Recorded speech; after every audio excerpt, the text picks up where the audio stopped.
ขอนอบน้อมต่อพระรัตนตรัยแก้วเจ้าสามประการ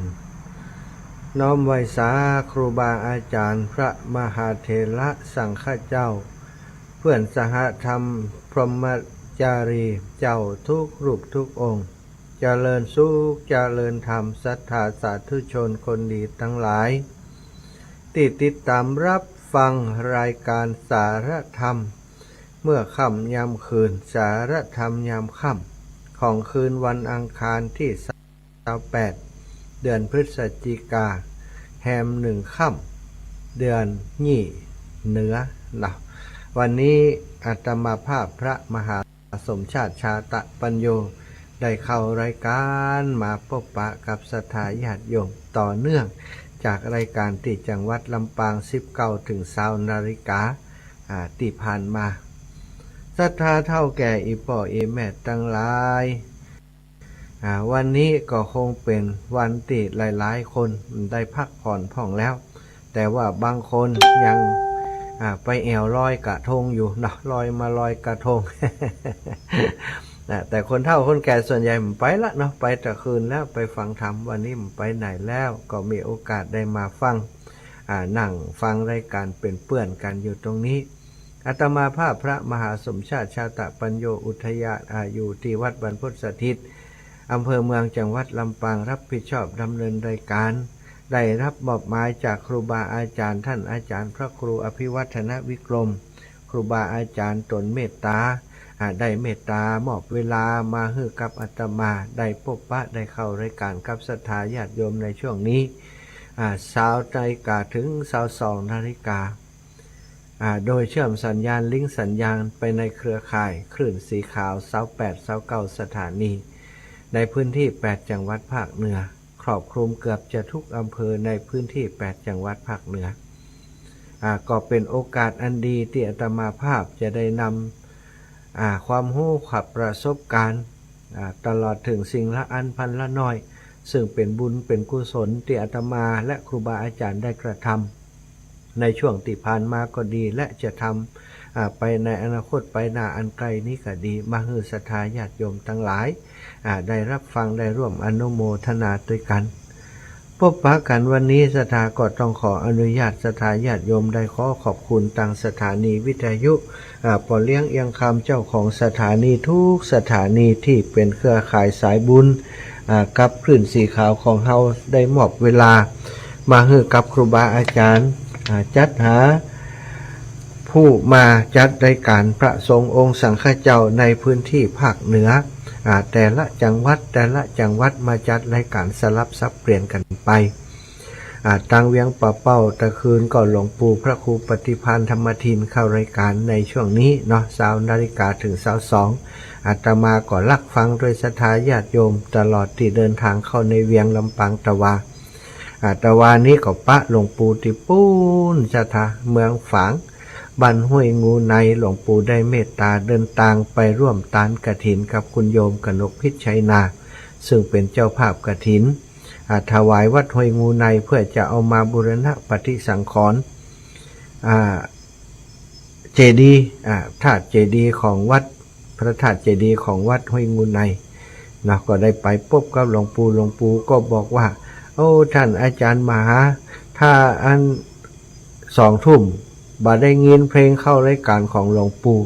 มหาสแตนบายรอกำเนอ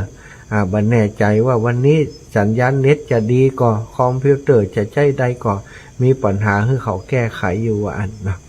อาตมาก็ถ้าฟังว่าหลวงปู่จะเข้ารายการได้ก็จะถึงเวลาหลวงปู่เข้าได้พอ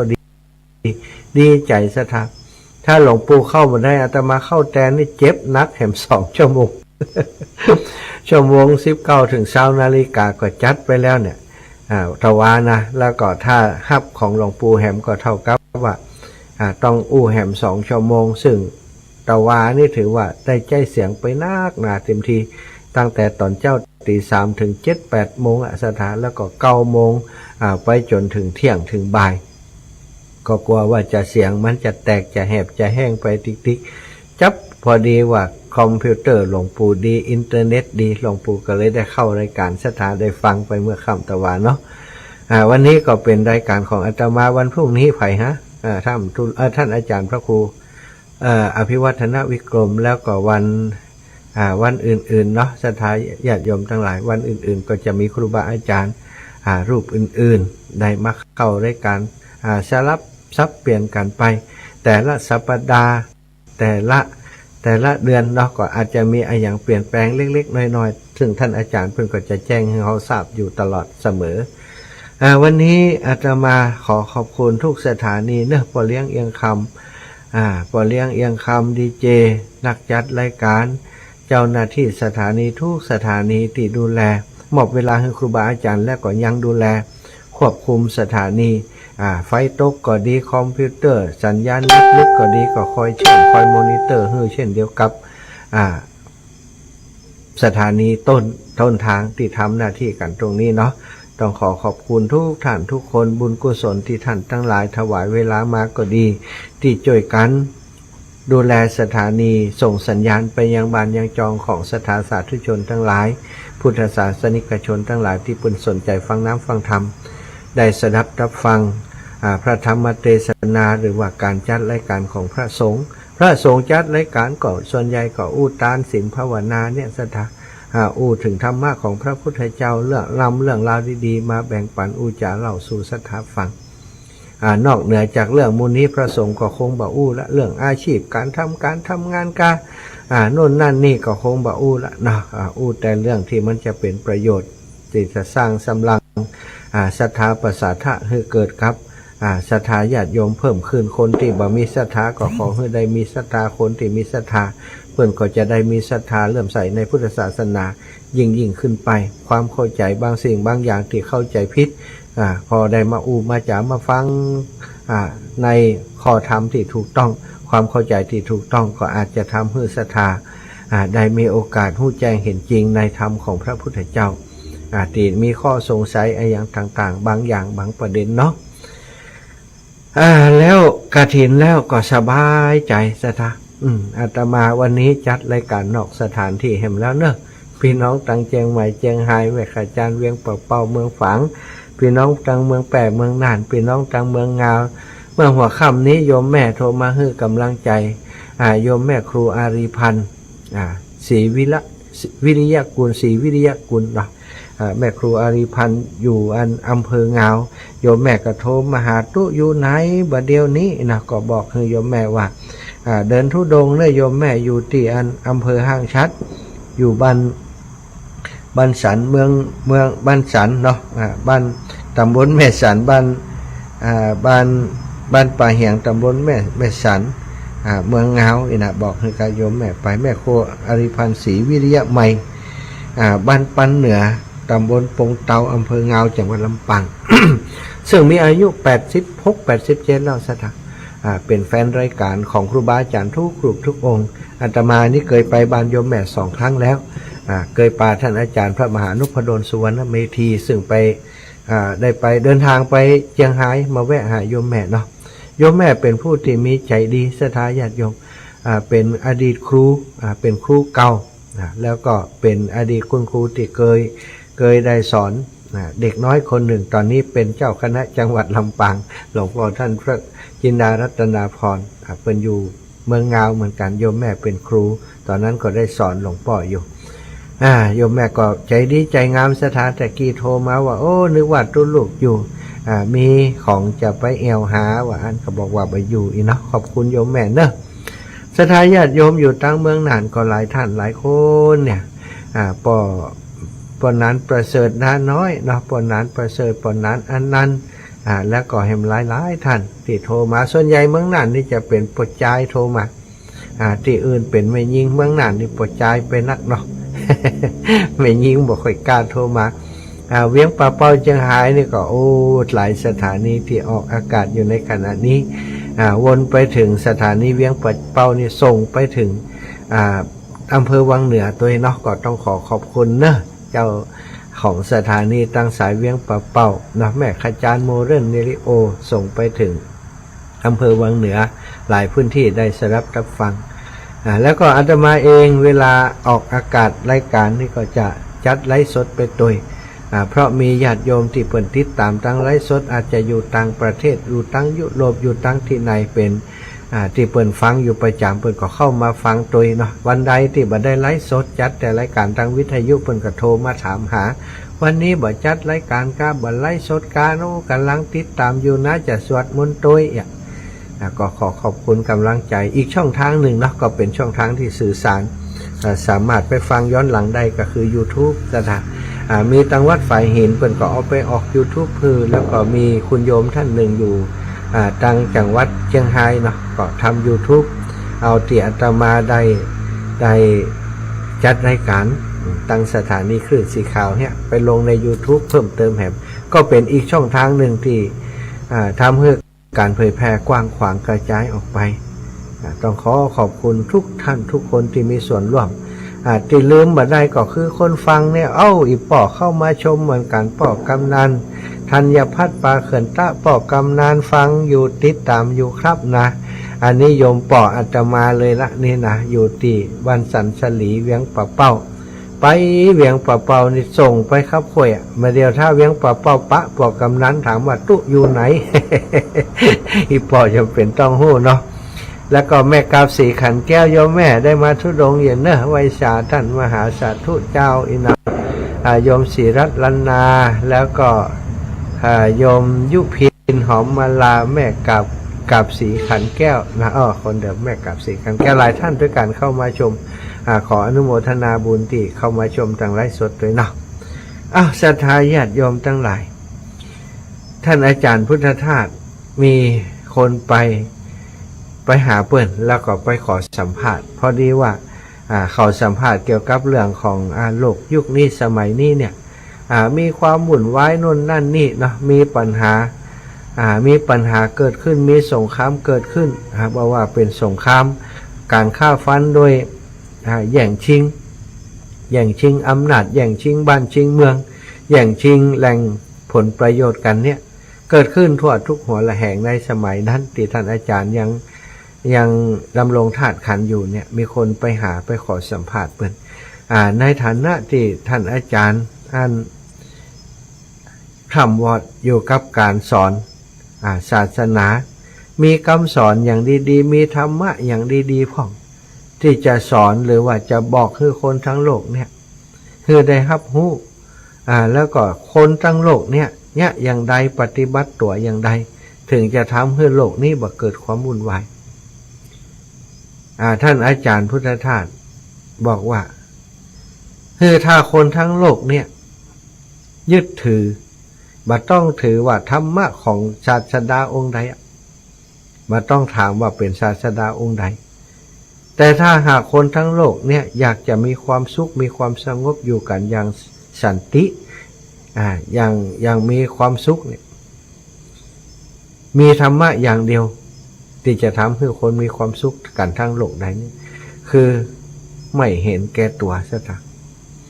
ถ้าอาจารย์ว่าความวุ่นวายทุกอย่างที่เกิดขึ้นบนโลกใบนี้เนี่ยเกิดจากความหันแก่ตัวอย่างเดียวเท่านั้นถ้าคนในโลกนี้บ่หันแก่ตัวบ่ต้องทั้งหมดโลกท่านอาจารย์บอกเอาเฉพาะกับผู้นำก็ได้ผู้นำผู้ที่เป็นหัวหน้ารัฐบาลเป็นผู้มีอำนาจในบ้านนั้นเมืองนั้นบ่หันแก่ตัวโลกนี้ก็สงบจะมีความสุขถึงวันนี้ที่โลกนี้มันวุ่นวายเพราะความหันแก่ตัวเท่านั้นว่าศรัทธาญาติโยมทั้งหลายคำว่าความเห็นแก่ตัวนี่ถ้าไม่ไผพูดถ้าไผบ่เข้าใจก็ตึ้มหู้จะว่าอย่างใดเนาะ เขาเคยใจบ่อยๆถ้าคนนั้นเอาเปรียบเขากินของยังก่อมแบ่งฮื้อได้ของยังมาก่อมแบ่งฮื้ออีกโลภที่โลภคณากาตะจังเอาแต่ประโยชน์ส่วนตัวเขาก็จะว่าเขาไว้สาเจ้าท่านมหาอันนี้ไผเอ่ยเดี๋ยวไปดูนะก็เขาก็จะด่าเขาว่าคนหันแก่ตัวเนาะเอาแต่ประโยชน์ส่วนตัวคนที่เอาแต่ประโยชน์ส่วนตัวบ่เอื้อเฟื้อต่อส่วนรวมบ่เอื้อเฟื้อต่อคนอื่นเลยเรียกว่าความคนหันแก่ตัวศรัทธาญาติโยมทั้งหลายเฮาเอง ทุกท่านทุกคนโดยธรรมชาติแล้วโดยธรรมชาติของมนุษย์โดยธรรมชาติของสัตว์โดยธรรมชาติของสิ่งมีชีวิตสิ่งนี้ติดตัวมาแต่กำเนิดคือความหันแก่ตัวแต่ความหันแก่ตัวนี้ถ้าเขาหันแก่ตัวกันนักก็อย่างที่ท่านอาจารย์พุทธทาสได้บอกไว้ความวุ่นวายก็เกิดขึ้นบ่มีวันจบสิ้นแต่ถ้าเมื่อใดเขาทั้งหลายบ่หันแก่ตัวบ่หันแก่ตัวเขาทั้งหลายหันแก่ส่วนรวมหันแก่คนอื่นลดความหันแก่ตัวน้อยลงจนบางคนนี่ชีวิตบ่มีความหันแก่ตัวอยู่เลยเนี่ยสถานลองคิดพอถ้าคนทุกคนเป็นอย่างอีกันหมดบ่เอารัดเอาเปรียบกันหันแต่ประโยชน์ของส่วนรวมเป็นใหญ่ช่วยเหลือส่วนรวมช่วยเหลือสังคมทำให้สังคมอยู่อย่างมีความสุขถ้าอย่างอีแล้วเนี่ยโลกมันจะวุ่นวายได้อย่างไรเนาะมันก็จะบ่วุ่นวายคนที่ทำให้เขาหันเรื่องความบ่หันแก่ตัวนี่ที่เป็นตัวอย่างที่ชัดเจนที่สุดคือไผ่ซะนะสำหรับอาตมานี่คือพระพุทธเจ้าพระพุทธเจ้าเนี่ยถ้าพระองค์หันแก่ตัวตัดสรู้แล้วค้นพบธรรมแล้วจบข่าวอยู่คนเดียวเลยมันต้องสนใจมันต้องไปยุ่งกับไผ่มันต้องไปเดือดร้อนไผ่นั่งสมาธิภาวนาเสวยวิมุตติสุขพระองค์เสวยวิมุตติสุขอยู่7 สัปดาห์นะสถา7 สัปดาห์หนึ่งก็7 วัน7 แม่นคำแม่น7 5 35 7 6 42 7 49เนาะกลมถูก49 วันเสวยวิมุตติสุขอยู่พิจารณาว่าธรรมที่เฮาบรรลุนี่มันมีความสุขมันสบายใจมันสงบเย็นใจเขาจะสอนไผดีก็สอนดีมีหลายอย่างหลายประการแล้วถ้าเขาไปสอนมันก็เหนื่อยนะเหนื่อยลำบากจะต้องเดินทางไปต้องสอนต้องเจอกับสปะสเปดพระองค์ทรงมีญาณที่ส่งไปในไปนาใดเนี่ยก็ได้เห็นว่าถ้าสอนนี่มันเหนื่อยแน่นอนถ้าสอนศาสนาคือต้องเหนื่อยแน่นอนเพราะคนในโลกนี้บ่เหมือนกันมีหลายประเภทด้วยกันแล้วก็พิจารณาว่าไผ่คนที่พอจะหู้ธรรมที่เขาตัดสรู้มีกว่าจ๊ะเนี่ยพระองค์ก็เรียงไปตามลำดับนะนึกไปว่าเขาเคยเรียนจากกับครูบาอาจารย์ท่านนี้อุทกะดาบสอาลาละดาบสนี่2 ท่านนี้เป็นคนมีปัญญานะปัญญาได้ฌาน8แล้วนี่ความท่านก็แหมน้อยเดียวก็จะบรรลุแล้วถ้าเขาไปสอนก็คงจะหู้ธรรมที่เขาหู้นี้ได้อย่างเร็วพันนึกไปแหมน้อยหนึ่งมีแล้วอาจารย์เขา2 ท่านนี้ไปเห็นแล้วจากไปเสียแล้วเนี่ยอาจารย์ตอนเป็นพระโพธิสัตว์นะตอนตรัสรู้แล้วพระองค์เป็นผู้ที่บ่มีอาจารย์ราชธาเป็นศาสดาเอกของโลกตรัสรู้ชอบโดยพระองค์เองบ่มีใครมาสั่งมาสอนพระองค์ตรัสรู้ได้โดยพระองค์เองเป็นโลกวิทูผู้รู้แจ้งโลกนะโดยตัวของพระองค์เองพระองค์พิจารณาแล้วว่าเขาบาอยู่แล้วก็พิจารณาต่อไปแฮมไอคนที่มาดูแลอุปถากอุปถัมภ์เขาปัญจวัคคีย์นี่ไอหมูนี่มันสนใจอยู่แล้วเนี่ยนายจะหู้ได้เร็วพิจารณาพอเขายังมีชีวิตอยู่ที่อยู่ป่าอิติปัตตะบลึกขทายวัตเมื่อพระองค์ระลึกได้อย่างนั้นก็เลยตัดสินใจสถาว่าคนในโลกนี้มันมีอยู่4 ประเภทแน่นอนคือเหมือนบัวพ้นน้ำเนี่ยบัวพ้นน้ำพอได้แสงอาทิตย์ก็สว่างเลยเนี่ยก็เปรียบเสมือนปัญจวัคคีย์ที่รอจะฟังธรรมแล้วก็ถ้าได้ฟังแล้วก็จะเกิดการตรัสรู้เกิดแสงสว่างขึ้นในใจได้ทันทีก็เลยตัดสินใจเนาะตัดสินใจไปประกาศศาสนาไปสั่งสอนตัดสินใจที่จะเผยแพร่พระธรรมคำสั่งสอนของพระองค์อย่างที่เปิ่นบอกว่าพรหมาจโลกาธิปติสหัมปติกัดอัญชลีอธิวรังอายาตถะนะสันติทะสัตตปรชักขชาติกาเทเสตุธรรมังอนุกรรมปิมังปะชังบอกว่าพระพรหมไป เป็นคนอาราธนาให้พระองค์ได้เผยแผ่ว่าความจริงพระพรหมในที่นี้ก็คือพรหมวิหารธรรมที่อยู่ในจิตใจของพระองค์คือความเมตตากรุณามุทิตาอุเบกขาที่พระองค์มีอยู่อย่างเปี่ยมล้นตั้งแต่เป็นพระโพธิสัตว์พอมาตรัสรู้ปัญญาพระพุทธเจ้าแล้วนะสัพพัญญูพระพุทธเจ้าแล้วความที่พระองค์ได้ปรารถนาพุทธภูมิปรารถนาจะเป็นพระพุทธเจ้าปรารถนาที่จะโปรดเวนยสัตว์มาแต่หลายภพหลายชาติแล้วเป็นสิ่งที่ทำให้พระองค์สลัดความหันแก่ตัวพระอรหันต์นี้บ่มีความหันแก่ตัวเหลืออยู่แล้วสถานถ้าเปิ้นจะนิพพานไปเลยก็ได้แต่เปิ้นหันว่าถ้านิพพานไปก็เหมือนกับหันแก่ตัวนั่นเองพระองค์จึงทรงเหน็ดเหนื่อย45 พรรษาทรงตรากตรำพระวรกายเสด็จดำเนินไปเพื่อประกาศศาสนาในทุกพื้นที่7 แคว้นในประเทศอินเดียถ้าเทียบการเดินแล้วสถาเดินรอบโลกได้บ่ฮู้กี่รอบพระพุทธองค์ทรงเสด็จดำเนินไปเพื่อโปรดเวนยสัตว์เป็นแบบอย่างของความมหันต์แก่ตัวทำให้สันติภาพเกิดขึ้นในยุคนั้นในสมัยนั้นสถาทำให้คนทั้งหลายที่นับถือพระองค์ฟังคำสอนของพระองค์ตรัสรู้ธรรมบรรลุธรรมเป็นพระอริยบุคคลพ้นจากความทุกข์สิ้นสุดภพชาติที่จะต้องเสวยในวัฏสงสารตรัสรู้เหมือนกับพระองค์ก็คือบรรลุธรรมชั้นสูงเรียกว่าอริยธรรมธรรมของพระอริยเจ้าเปิ้นเรียกว่าอย่างบัดเดียวนี้อย่างบ้านเฮาก็ว่าเป็นพระอรหันต์นั่นเองสถานะเป็นพระอรหันต์แล้วความทุกข์บาปกลับมาเกิดในจิตในใจของสาวกของพระองค์แห่งแล้วตลอดถึงคนที่เปิ้นบ่ได้บรรลุอรหันต์แต่เป็นพระ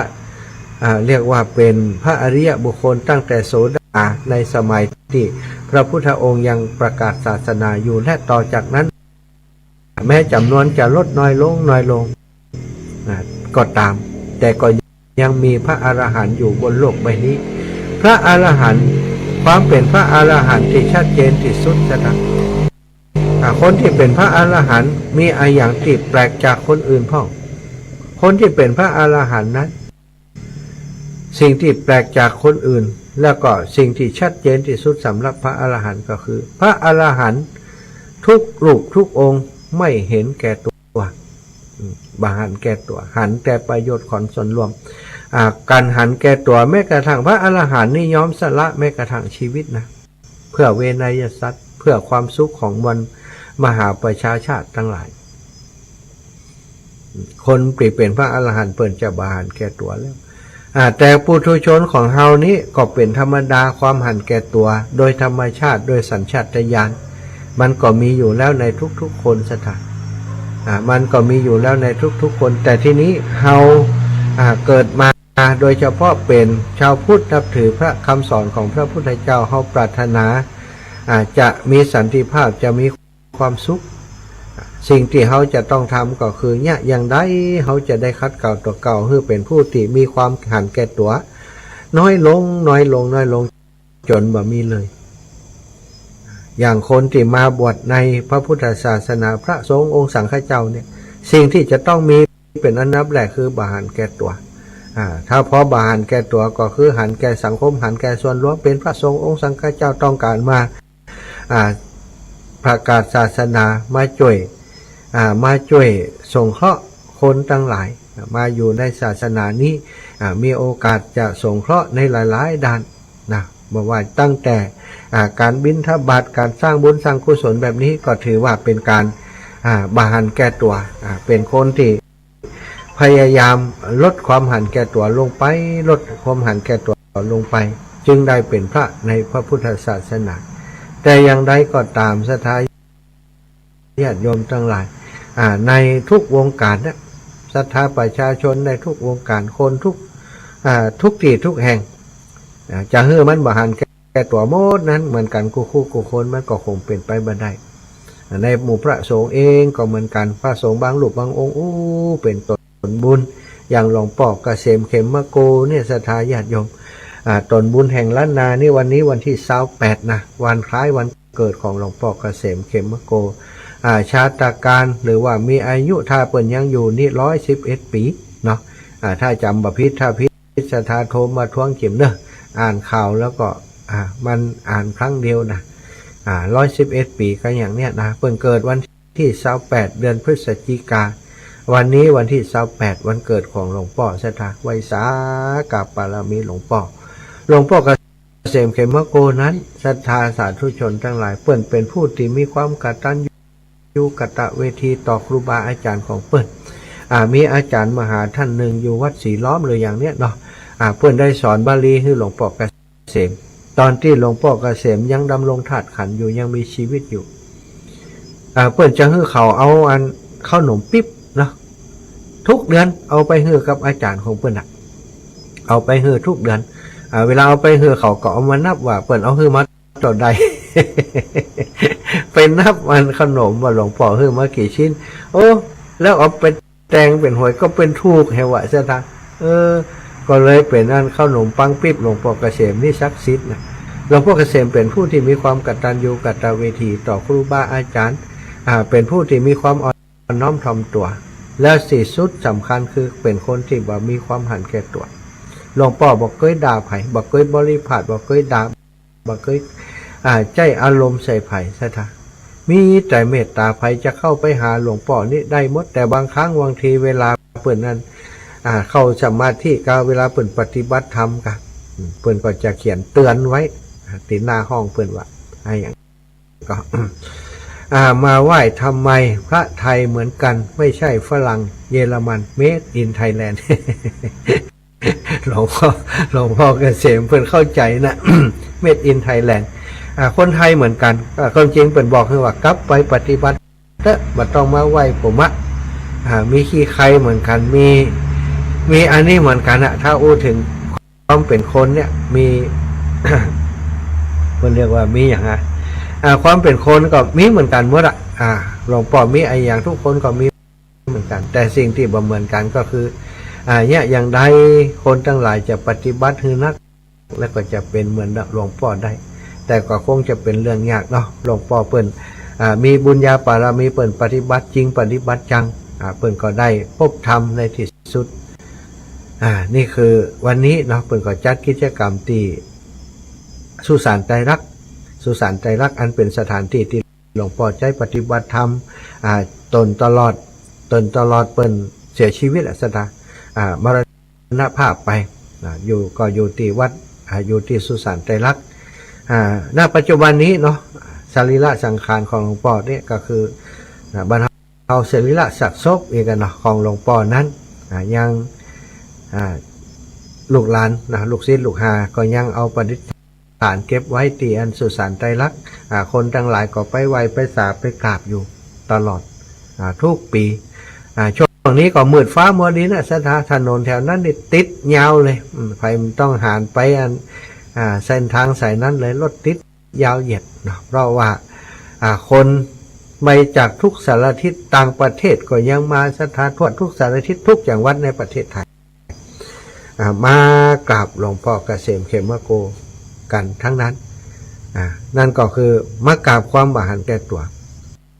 กราบความที่หลวงพ่อเป็นผู้ที่มีเมตตาเปี่ยมไปด้วยเมตตาคนเฮาความบาหันแก่ตัวนั้นต้องสั่งสมต้องฝึกฝนซะถ้าจะให้มันเกิดคนเดียวมันเป็นไปไม่ได้เนาะโดยธรรมชาติอย่างที่ว่านะคนเฮามันหันแก่ตัวเหมือนกันทั้งนั้นเฮาเนี่ยอย่างใดก็คือบาให้มันหันแก่ตัวก็ต้องฝึกฝนคัดเก่าไปใจคุณธรรมใจศีลธรรมใจกุศโลบายต่างๆในการกล่อมเกลาในการฝึกฝนตัวเก่ามันสั่งสมปุญญาบารมีมันฮื้อตานมันรักษาศีลมันกึศในทางบวกมันหันอกหันใจคนอื่นถ้าเขาทำอย่างอีใดนั้นความหันแก่ตัวมันก็น้อยลงสถานได้ของมาอย่างหนึ่งกินคนเดียวก็อิ่มคนเดียวแบ่งปันคือคนนั้นคนนี้การแบ่งปันเนี่ยศรัทธาหรือว่าการฮื้อทานนี่เองที่ทำให้เขาจะลดความหันแก่ตัวลงไปได้เรื่อยนี่อย่างครูบาอาจารย์แม้กระทั่งครูบาอาจารย์รุ่นใหม่แม้กระทั่งครูบาอาจารย์ในเครือข่ายคลื่นสีขาว เพื่อชาวประชาของเราเตียตมาภาพได้สัมผัสได้สัมผัสได้อยู่ใกล้ชิดได้หันปฏิปทาในการทำงานของครูบาอาจารย์หลายรูปหลายองค์ยังหลวงปู่ดอยเนี่ยศรัทธาญาติโยมพระครูปฏิภาณธรรมทินเนี่ยอายุ70 ปลาย75 76แล้วหลวงปู่ยังความถ้าหลวงปู่หันแก่ตัวหลวงปู่ก็จะอยู่แต่วัดของหลวงปู่เพียงลำพังไปไหนเพราะว่าวัดของหลวงปู่นี่ไม่คนขึ้นมาแอวถึงวันหลับสักการะกาอย่างกาต่างๆนี่บริบูรณ์พูนสุขหมดที่พระธาตุจอมพอไม่จำเป็นที่หลวงปู่จะต้องเดินทางไปที่ไหนแต่หลวงปู่เป็นคนที่ชอบช่วยเหลือสังคมชอบส่งข้ออนุเคราะห์แก่สังคมแก่ส่วนรวมทั้งหลายมีงานที่ไหนไปโมตะวานี่ขนาดว่าเป็นวันพระใหญ่สถานฟังธรรมเปิดมาทำกิจกรรมที่หันค้นคืนมาตลอดหลวงปู่สวะสถานญาติโยม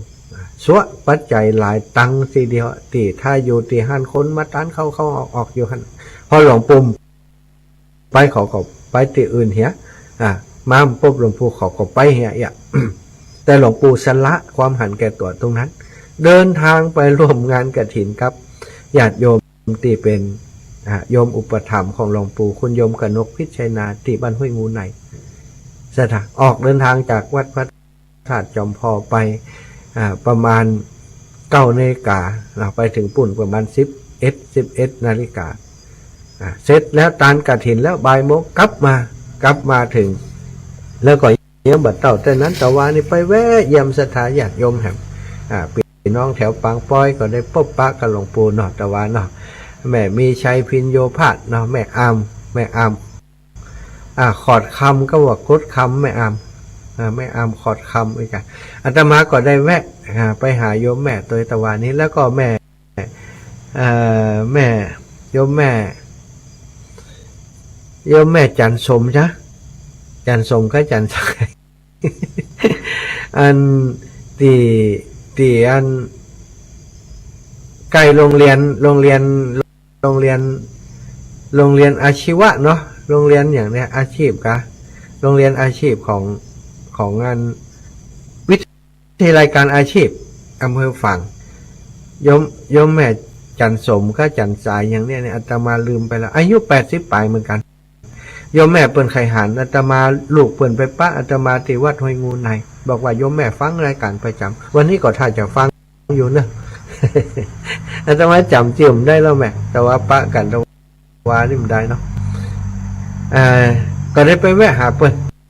ออกจากวัดห้วยงูในก่อนอันถามหนทางจากโยมลูกของโยมแม่นะก็ไปแวะหาเปิ่นโยมเปิ่นกับปาไปส่งเนาะโยมแม่เปิ่นปาไปส่งหาวิมลก็ได้ไปพบไปปากับวิมลจากนั้นก็ไปปาหลวงปู่ตีบ้านปังปอยสถาโอ้หลวงปู่กับไปกับสถาญาติโยมแม่มีชัยโยภาสแม่อามเขาแฮมหลายท่านหลายคนที่ไปหาหลวงปู่ที่หันเนี่ยเปิ่นเดินทางไปหันไปนี่ตลอดทั้งที่อายุนักและสถาแต่ความบาหันแก่ตัวของหลวงปู่ทำให้หลวงปู่ไปช่วยเหลือการงานของลูกศิษย์ลูกหาอย่างตลอด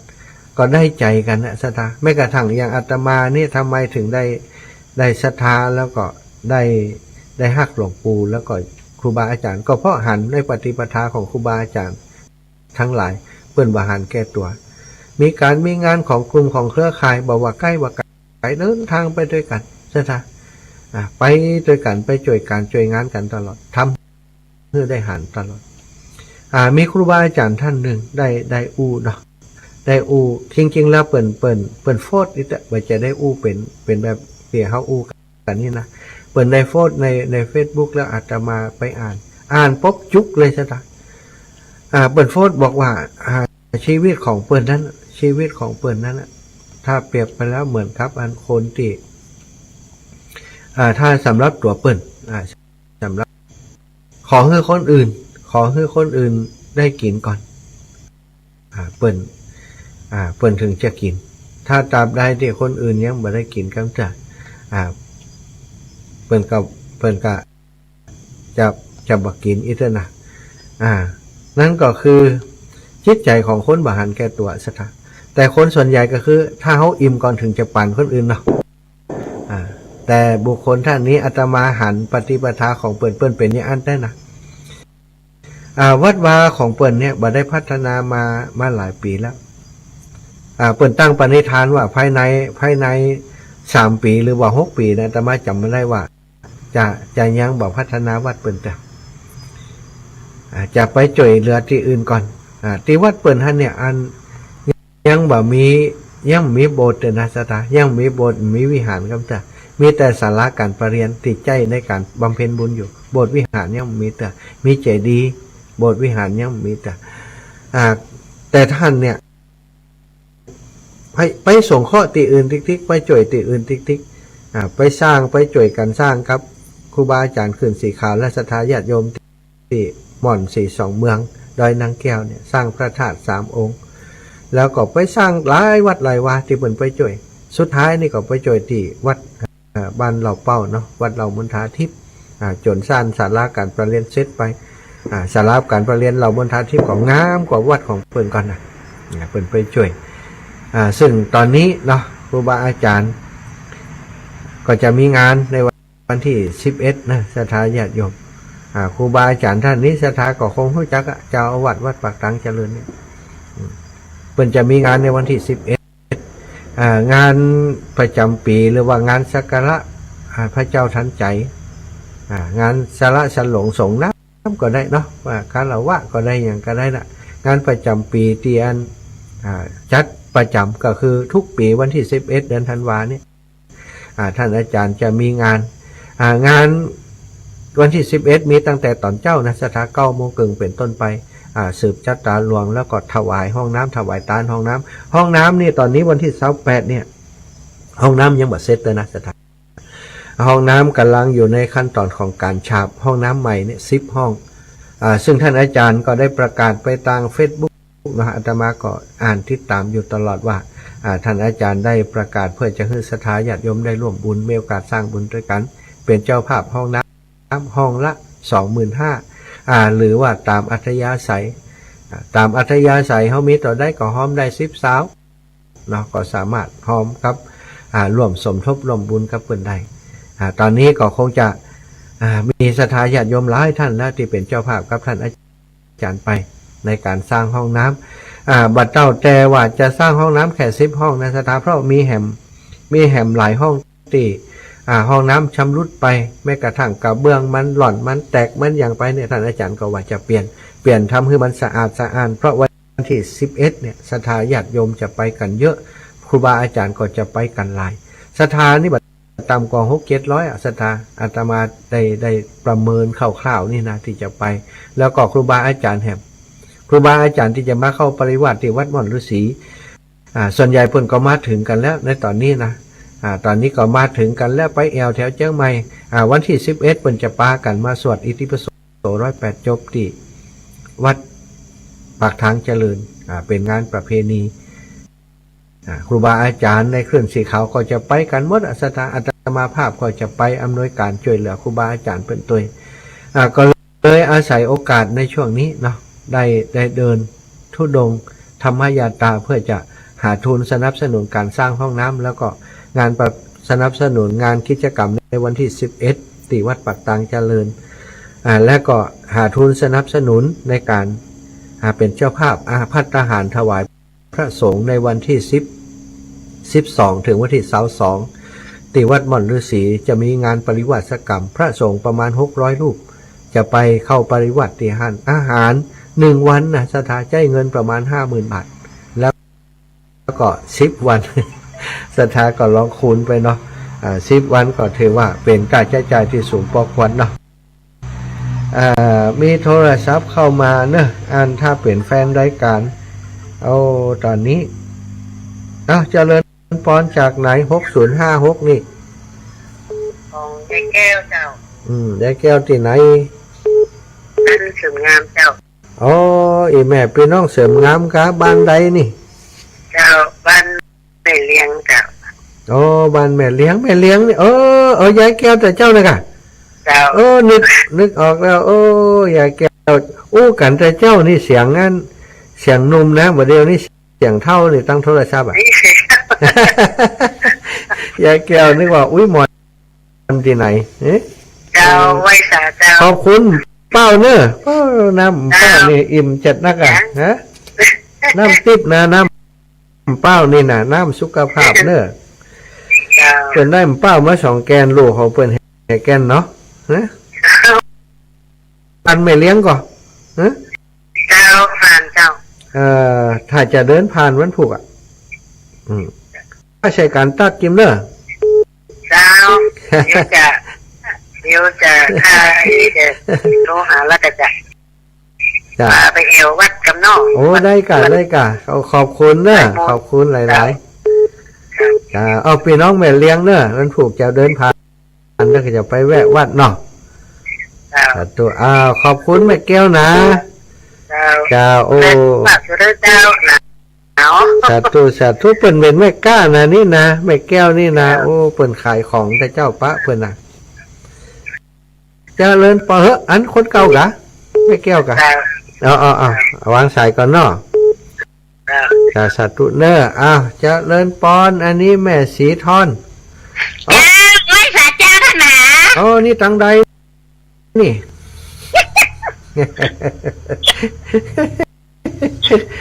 ไปจากไหนเอาเดินดูดงอยู่แล้ว เดินแหมแล้วมาต้วยหาเนอฮะ เจ้า มาต้วยหาจิมเนอฮะ ถึงที่ไหนไปเดียวเนี่ย โอ้วันนี้ถึงอำเภอห่างจากวัดบรรพตสถิตมาประมาณสัก25-26 กิโลกะฮะ โอ้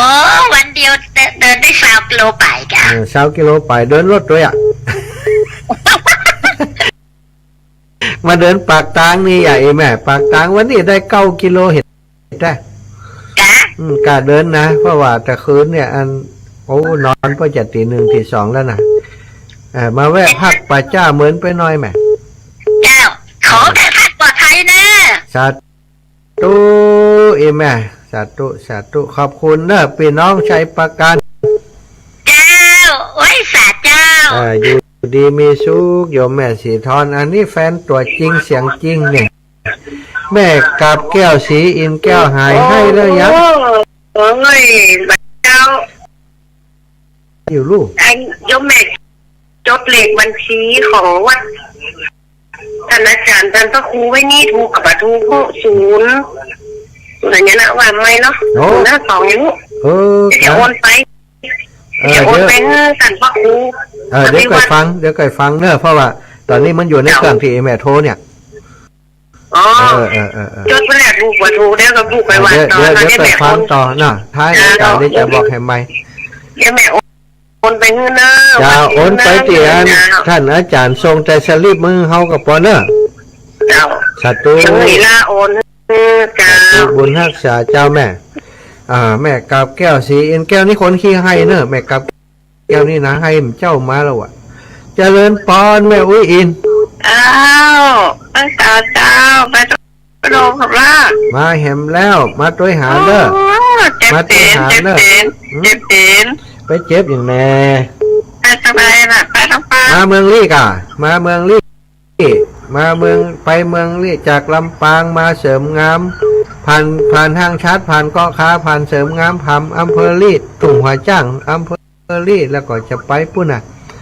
บ้านโฮงไปป่าช้างไปดอยลอแม่ ว่าจะ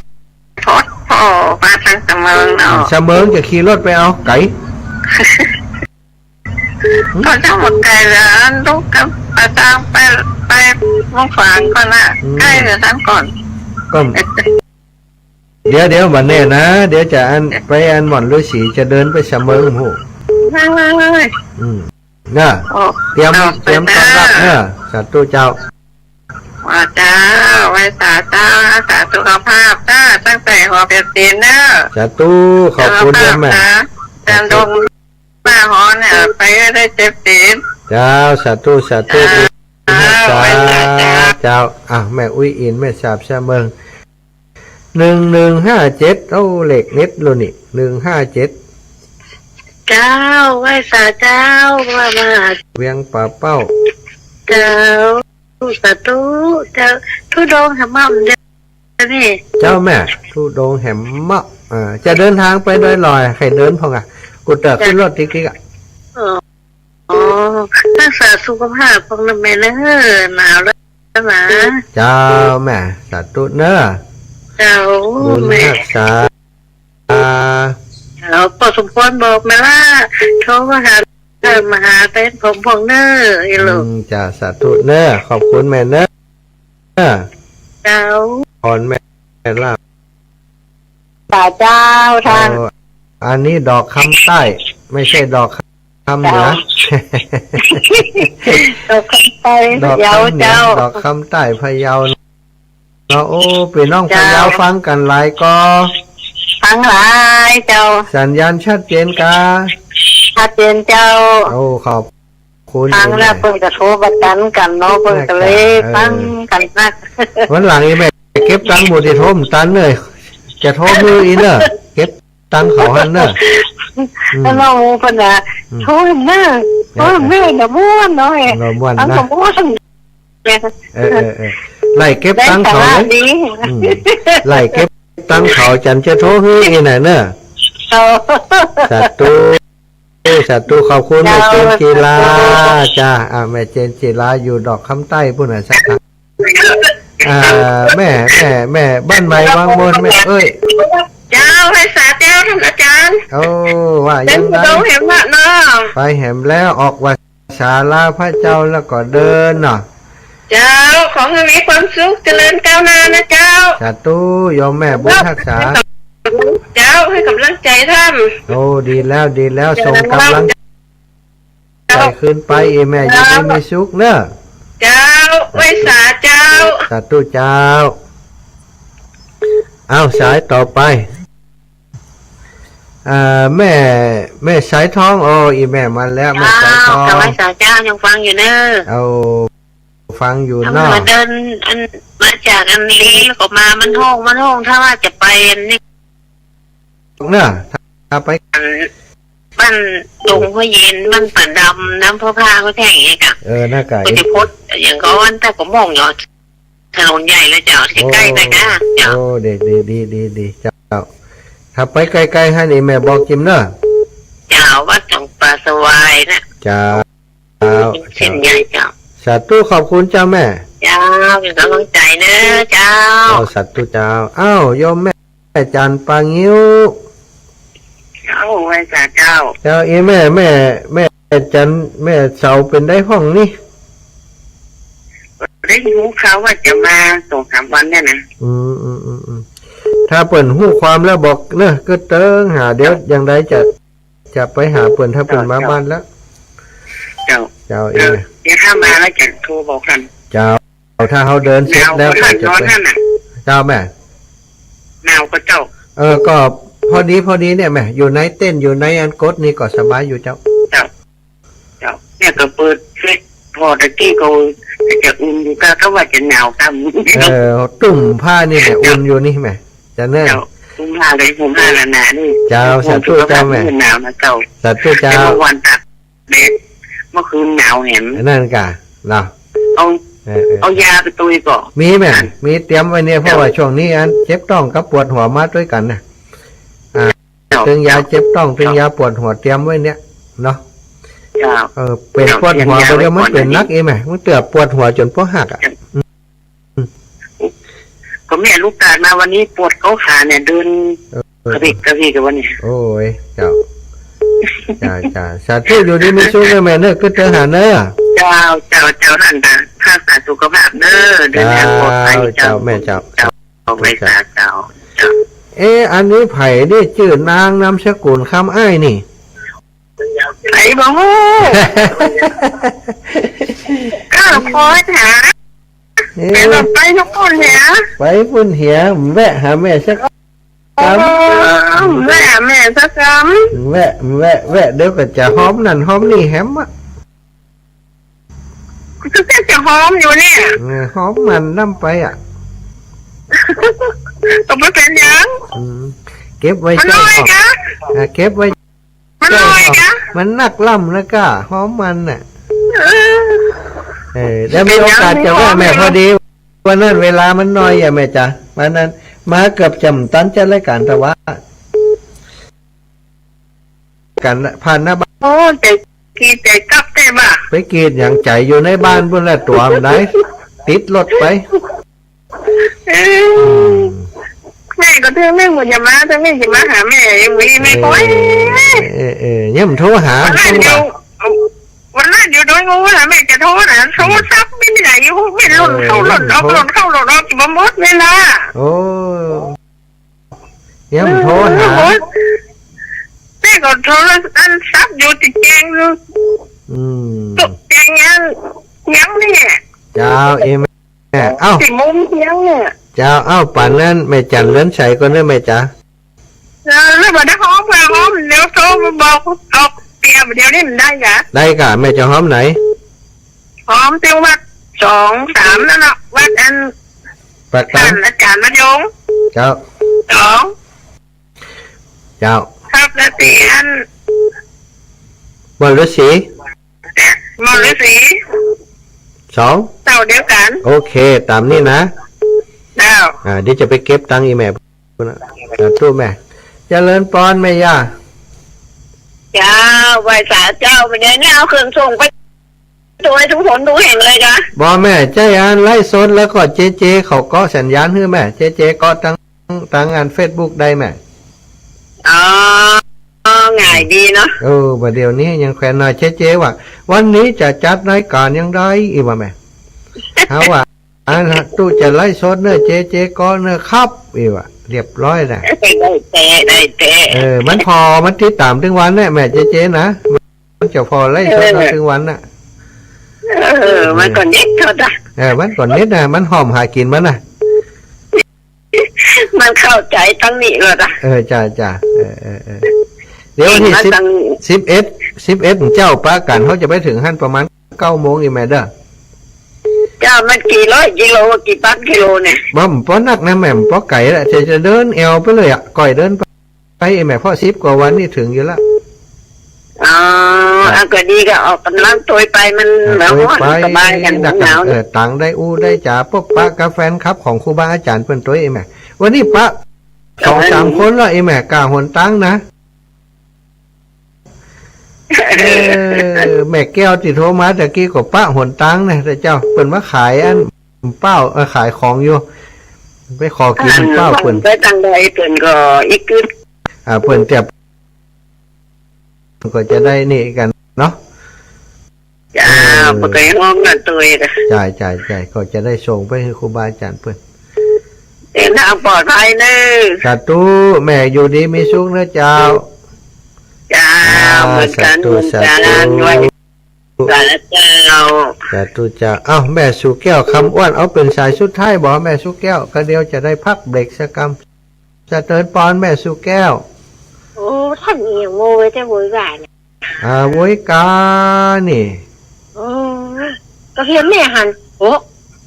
เนี่ยก็โฮโออย่างเดียว โหอย่างดังแล้ว ไม่อย่างโวยแม่ไม่รู้ว่าท่านจะเดินโวยถึงขั้นนี้หรอก อ๋อเจ้าเอง ท่านมาไปจังหวัดปูนี่มาเข้าในเวียงหรอก บ่เข้าในเวียงแม่เข้าตังลีแม่เข้าตังลีเข้าไปตังถุงหัวจ้างอย่างนี้นะแม่ เจ้า จับเส้นนอกตังไปเส้นตังเพศเราเส้นเก่าเดี๋ยวขากลับนี่ถ้าจะกลับลำปางมันน่าจะเดินมาตังซุปเปอร์นี่แม่มาตังบันทาเพ่นน่ะ โอ้บ่เข้ามาแวะเชียงใหม่เลยเนาะ เชียงใหม่ก็ได้รอนะกะ ก็มันประเทศบ้านแม่เขาหรอ บ้านแม่ก็เดินพิเศษเอากะ ได้กะ สาธุนะแม่นะ เจ้า สาธุเจ้าเจ้าขอเจ้าเจริญปอนแม่ล่าอ่อนควงเปา เจ้า แม่ล่าอ่อนอุ่นใจ เสียงแจ้แม่กับโคตรกับประการเปิ้ล โอ้ตันแล้วมาตั้งจำจองเพื่อนอ่ะ จอม มาจะไปเราก็ล้อมมาจังไง ตอนที่อันนี้แม่ตอนที่อยู่วัดมอนฤาษีจะไปอยู่เนอะไปหาแม่อยู่เนอะ ำต้องเนาะ có nhà vậy anh nói chậm là chậm tòng bị quay mấy chèm ไป có đâu có thể nhập bảo vệ hơi nọ โอ้เวลาน้อยไอ้แม่เฮ้ยไปปุ่นแล้ว chả ก็ có mà đi dù đây nhà lúc với hắn cả chụp có hạt với con đó เจ้าแม่ก็ดูแลตัวเองเนอะ chào ดูแลตุ๊ปีจิมเนอะแม่เนอะ tu pi này mấy ít ngheอย่างไรเนี่ย กันนะกะวันนั้นจวนมาเอวลำปางก็นี่ได้มาชะกรรมอ่ะเป็นมีงานที่อย่าง ว่าอีกเป็นยังไงล่ะว่าบะหมี่ไผ่นะเป็นอย่างให้เปิ่นอยู่อันโปรดสตาร์หันก่อนเดี๋ยวก็นี่กันเนาะ จ้า เจ้าชัดตู้แม่นะ จ้าใช่ตู้ เจ้าชัดตาญาติโยมตั้งใจเนอะขอบคุณทุกเสียงทุกสายที่โทรมาในช่วงนี้เจ้าศรัทธาตอนนี้ก็ขอพักเบรกสักกรรมก่อนเนอะศรัทธาที่จะโทรมาพักกรรมเนาะก็เดี๋ยวจะฮื้อโทรแห่มใหม่ตอนนี้21:03 นาทีเราไปแม่มอนตันวงก็เดี๋ยวก็โทรมาใหม่เนาะแม่มอนตันวงถ้าห้าบของแม่มอนเดี๋ยวก็ต้องห้าบของคนอื่นแม่มอนตันวงแม่เลื่อนแสนต้อเนาะคนท่านอื่นๆที่จะโทรมาตอนนี้ขอพักเบรกกรรมขอพักเบรกเปิดเพลงสักกรรมจะฟังโทรมาเถอะถ้าโทรมามันเสียงมันตัดนะเพลงก็ไม่ได้ยินนะ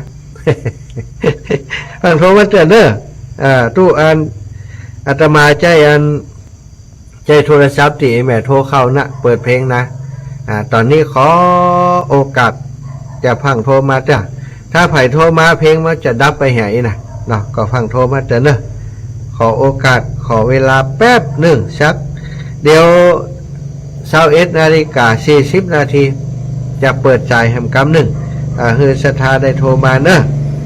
แต่ตอนนี้ขอกำเตอะว่าฟังโทรมาเตี้ยโอ้ดีแล้วขอบคุณเนอะศรัทธาถ้าโทรมาก่อมได้เปิดเพลงนี่เปิดโทรมาเนาะเปิดเข้าใจขอบคุณหลายๆเนอะขอบคุณหลายๆ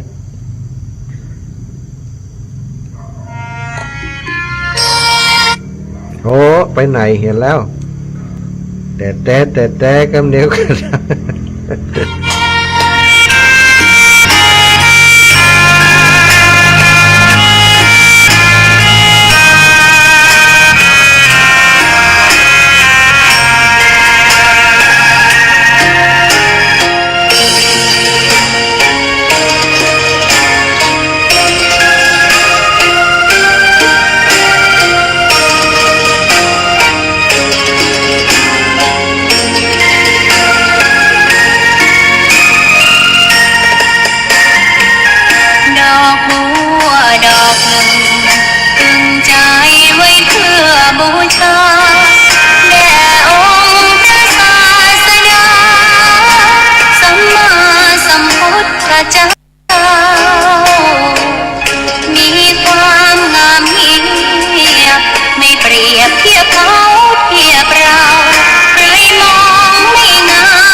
อ้าวธรรมะสวัสดีกันในช่วงที่สองศรัทธาญาติโยมช่วงแรกเนาะก็ได้ได้จากับศรัทธาญาติโยมเกี่ยวกับเรื่องของคุณธรรมที่จะทำให้คนอยู่ในโลกโดยความสมัครสมานสามัคคีแล้วก็มีสันติภาพมีความสุขคือความบ่หันแก่ตัวศรัทธาถึงแม้ว่าโดยธรรมชาติคนเขาจะหันแก่ตัวแต่เขาก็สามารถฝึกฝนคัดเก่าตัวเองให้เป็นคนหันแก่ตัวน้อยลงได้โดยวิธีการที่มีน้ำจิตน้ำใจต่อคนอื่นโดยมีเมตตาการุณามุทิตาอุเบกขาต่อคนอื่นมีพรหมวิหารธรรมนั่นเองความบ่หันแก่ตัวเท่านั้นศรัทธาจะทำให้คนทั้งโลกในโลกนี้อยู่ด้วยกันอย่างมีความสุขความหันแก่ตัวจะทำให้คนทั้งโลกเบียดเบียนกันอยู่ด้วยกันอย่างบ่มีความสุขอย่างที่เป็นอยู่ในปัจจุบันนี้ที่เขายังประคับประคองอยู่ด้วยกันได้อย่างทุกวันนี้ก็เพราะว่าคนส่วนหนึ่ง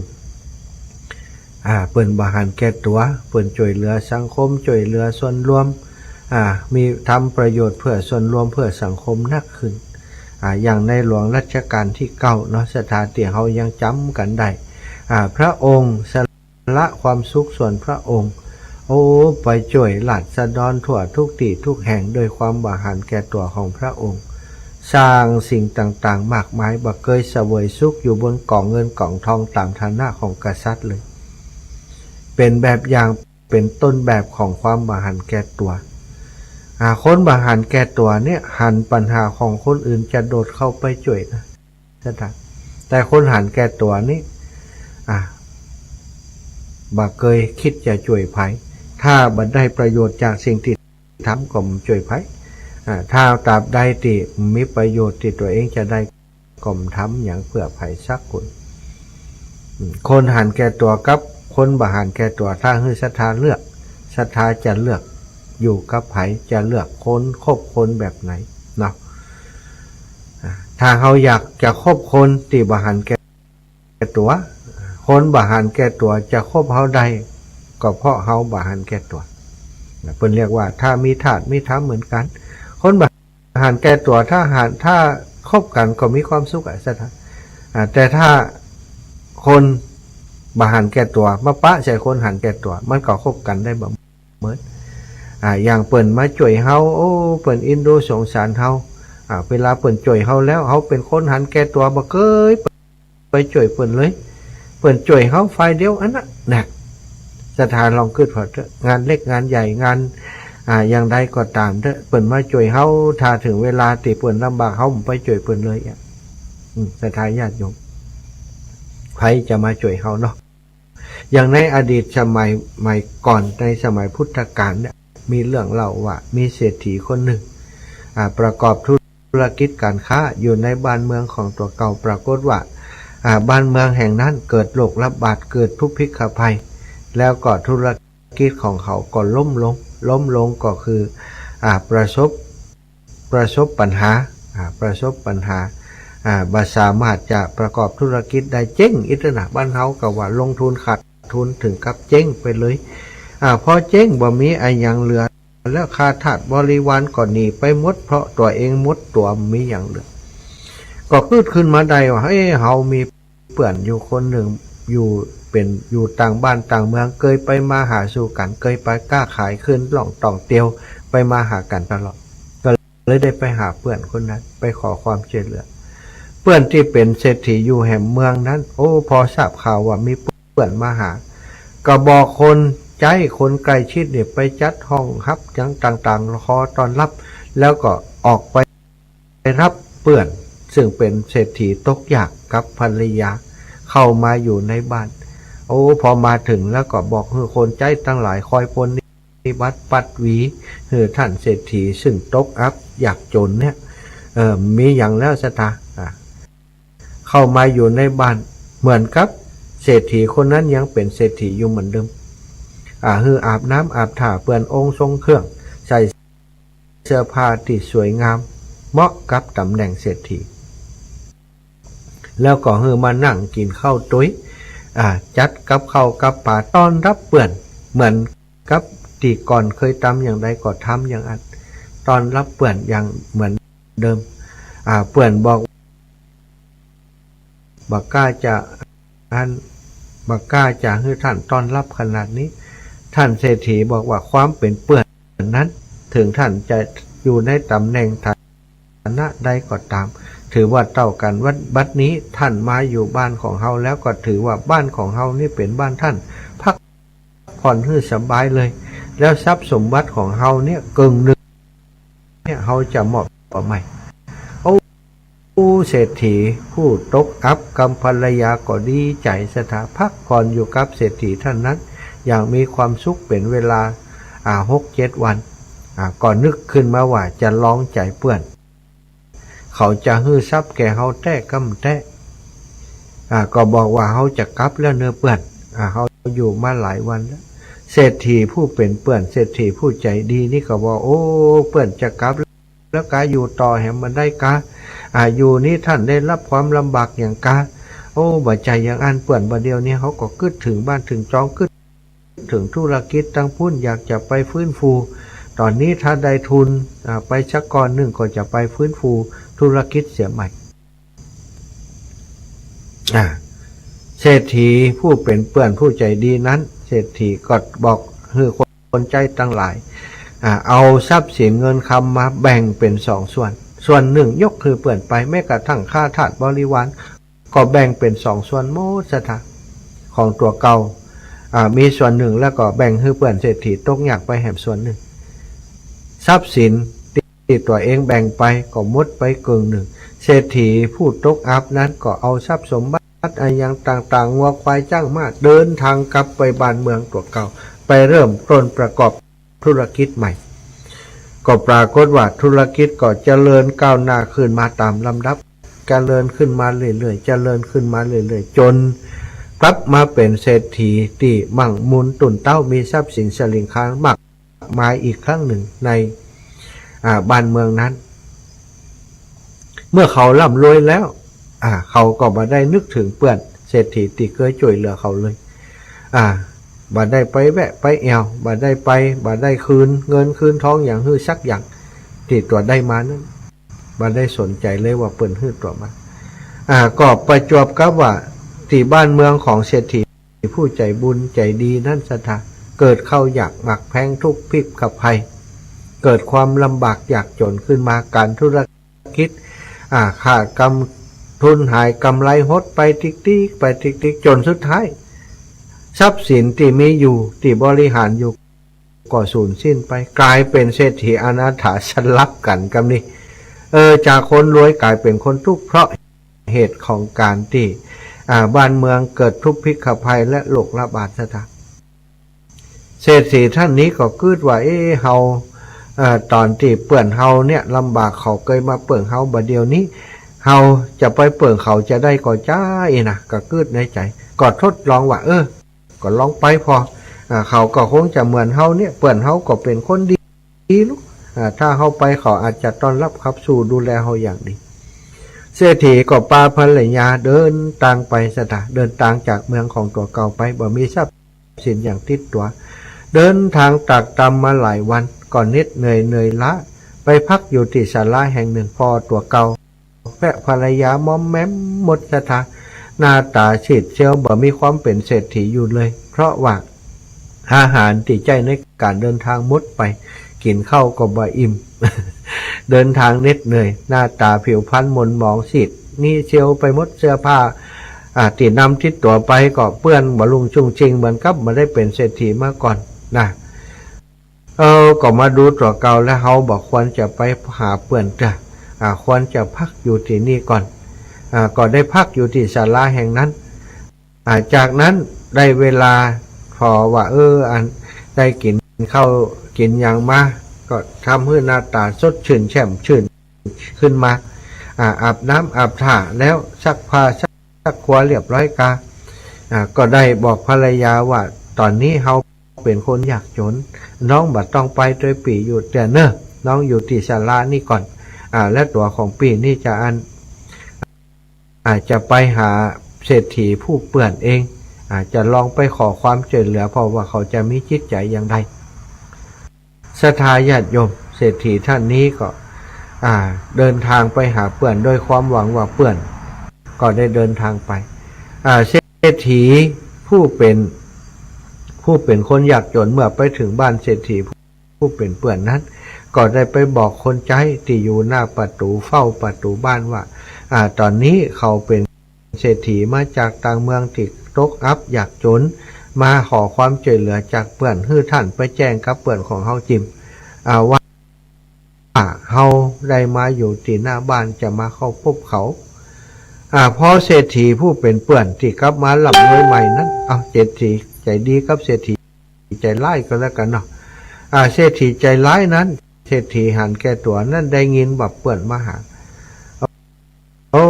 มันจะมาฮือเฮาจ่วยมันกล้าอีหนอกกึดแล้วอัน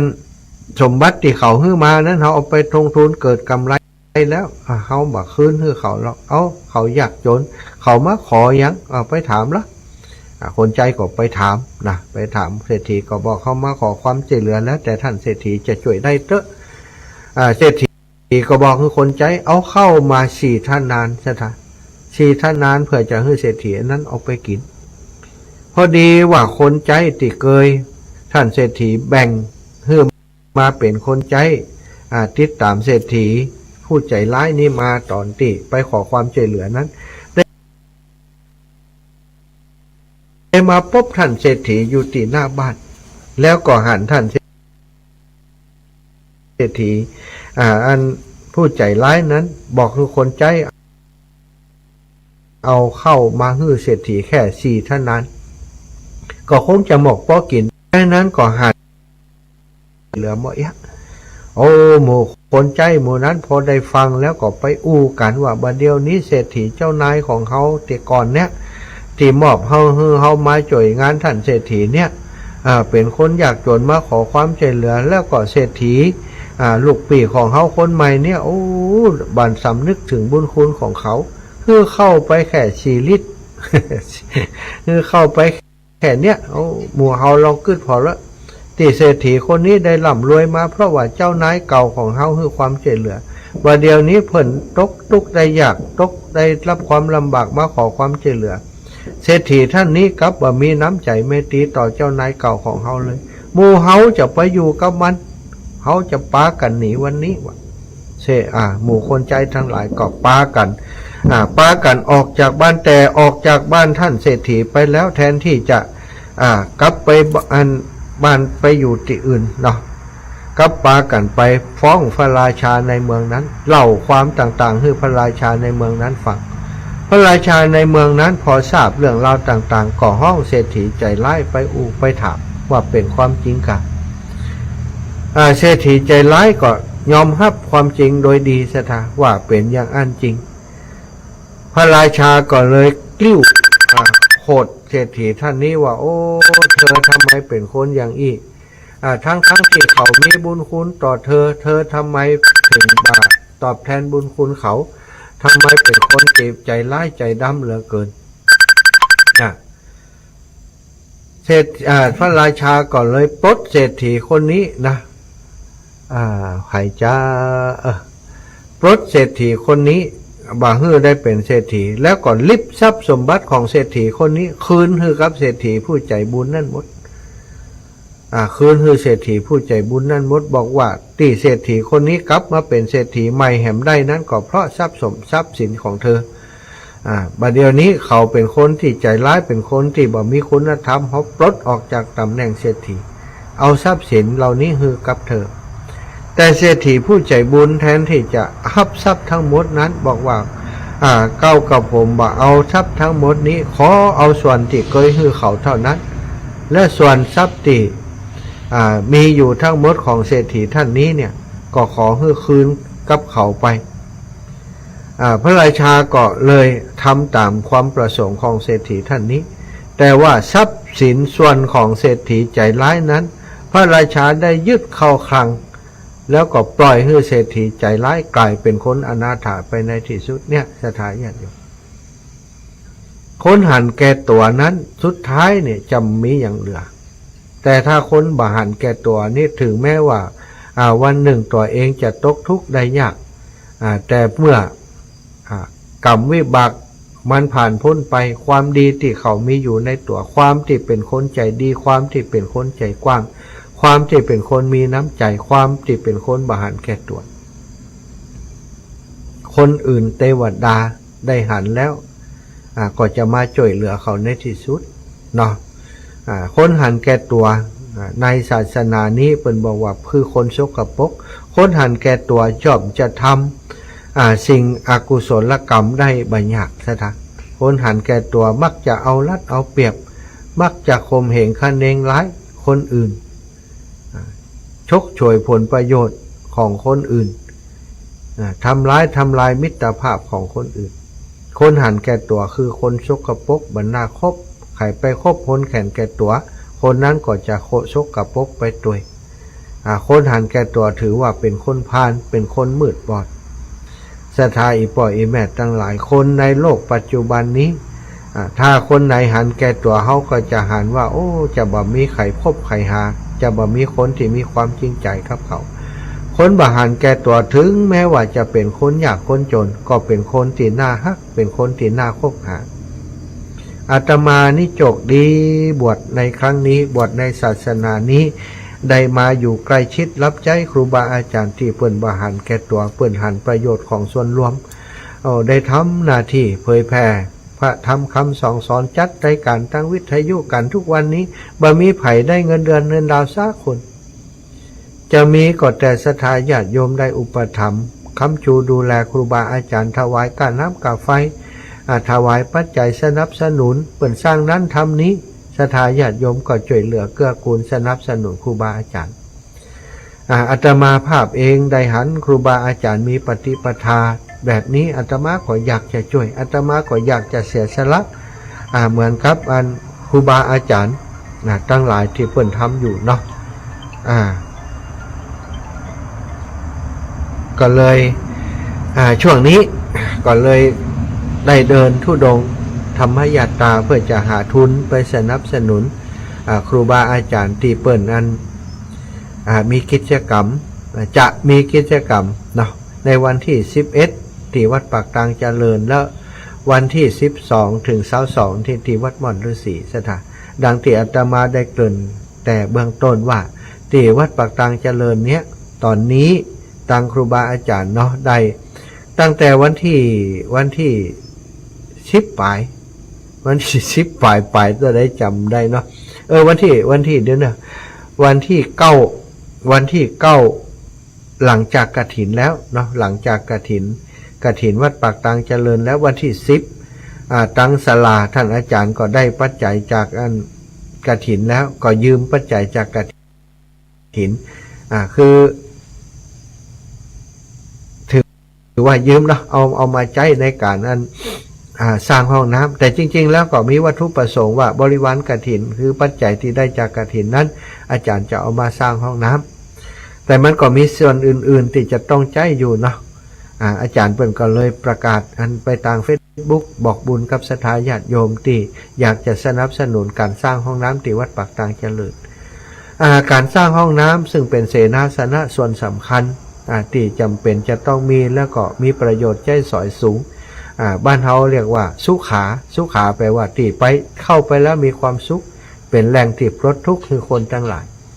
วันก่อนที่วัดบรรพตสถิตมีศรัทธาญาติโยมที่มาตานกฐินตกค้างเปิ้นมารถทัวร์รถบัสกันใหญ่54คนซะท่ะลงจากรถมาปุ๊บตู้ถามอาตมาท่านอาจารย์ห้องน้ำอยู่ไหนท่านอาจารย์ห้องน้ำอยู่ไหนอาตมาก็จี้พาไปห้องน้ำซะท่ะ54คนแบบมีสักคนที่บ่เข้าห้องน้ำเดินแถวเรียกเข้าห้องน้ำถ้าห้องน้ำมี 2-3 ห้องจะเป็นอย่างไรซะท่ะพอดีว่าที่วัดบรรพตสถิตก็มีห้องน้ำอยู่เยอะพอสมควรเพราะเป็นสถานที่ปฏิบัติธรรมของจังหวัดเป็นสถานที่ที่ใช้ในการอบรมสัมมนาต่างๆอบรมเป็นข่ายคุณธรรมจริยธรรมสามารถรองรับคนได้ 200-300 คนเวลามาสัมมนาประชุมที่หั่นเพิ่นก็เข้ามาปุ๊บก็เข้าห้องน้ำกันหมดสถานมีสักคนที่ลงรถมาแล้วถามเจ้าอาวาสตนใดจ้าอีนะมี ถามห้องน้ำอย่างเดียวแสดงว่าห้องน้ำนี่สำคัญมากเนาะเวลาคนเฮามันตุกจะเข้าห้องน้ำในศรัทธาญาติโยมมันตึงนาหิวคิ้วกระหมวดบ่อยากอู้บ่อยากจะตักไข่ละขอเข้าห้องน้ำก่อนเถอะเนาะบอกว่าปวดนักปวดเบาเข้าห้องน้ำสบายแล้วกาก้อยอู้กันเนี่ยการที่เขาทำได้ช่วยเปิดสร้างห้องน้ำห้องท่าอย่างต่างๆนี่แสดงว่าเขาได้สร้างที่ปลดทุกข์ให้คนทั้งหลายพอปลดทุกข์ก็มีความสุขสร้างความสุขให้คนทั้งหลายเขาก็จะมีความสุขไปโดยสถานฉะนั้นก็ขออู้เอิญเจริญจรเจริญพรศรัทธาญาติโยมทั้งหลายเนอะรวมถึงลุงโบด้วยเนอะมาช่วยกันสร้างห้องน้ำที่วัดปากตางเจริญฝากลุงโบช่วยประชาสัมพันธ์จิมเนอะงานวันที่11เดือนพฤศจิกาเรียนเชิญเจริญพรลุงโบไปร่วมกิจกรรมด้วยไปทำบุญด้วยกันที่วัดปากตางเจริญลุงโบเนาะโอ้ศรัทธาญาติโยมไปเยอะเนอะลุงโบลุงโบนี่นักจัดรายการในคลื่นสีขาวเหมือนกันนะเพราะว่าจัดรายการออกมาทั้งคลื่นสีขาวในช่วง10 นาฬิกาถึง11 นาฬิกา10 ถึง 12 นาฬิกาทุกวันด้วยนะศรัทธาติดตามตั้งคลื่นสีขาวก็ได้ฟังเสียงลุงโบป้ารัตดาแม่รัตดาหรือว่าโยมบัวตองเนี่ยเป็นประจำเนาะลุงโบเนอะมาแอวหน้าวัดปากตางเจริญวันที่11แล้วก็สำหรับศรัทธาญาติโยมที่อีแม่บ่มีโอกาสจะได้ไปท่านอาจารย์จะยะยังได้ดีนะจะยะยังได้ดีเพื่อจะไปจากจะหอมกับอันห้องน้ำของท่านอาจารย์พระครูอภิวัฒนวิกรมอีแม่จะยะยังได้ดีอาตมาได้ขออนุญาตเนาะคุณว่าอาจารย์ว่าขออนุญาตประกาศให้ศรัทธาญาติโยมได้รับทราบแล้วก็คือเปิ่น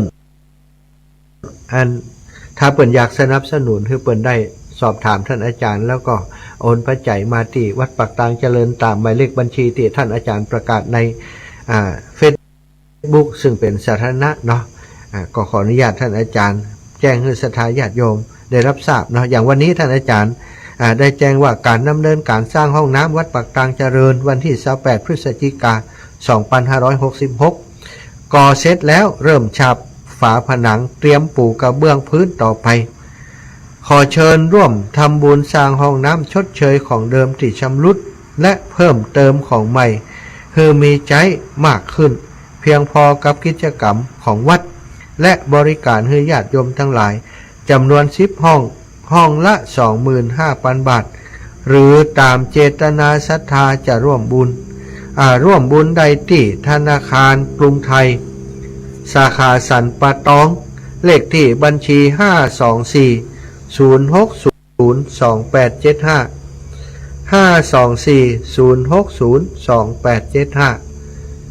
524-060-2875 แม่กาบแก้วสีอินแก้วทวนดูเนอะถูกต้องก่อน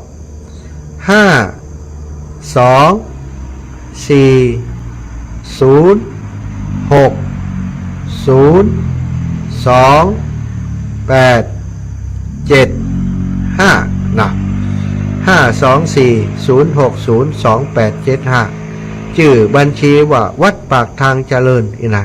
บัญชีวัดปากทางเจริญธนาคารกรุงไทยสาขาสันป่าตอง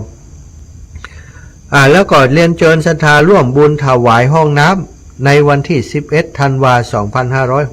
2566เวลา 9:39 นาทีเนอะถวายห้องน้ำแล้วก็มีการสืบชะตาด้วยนะ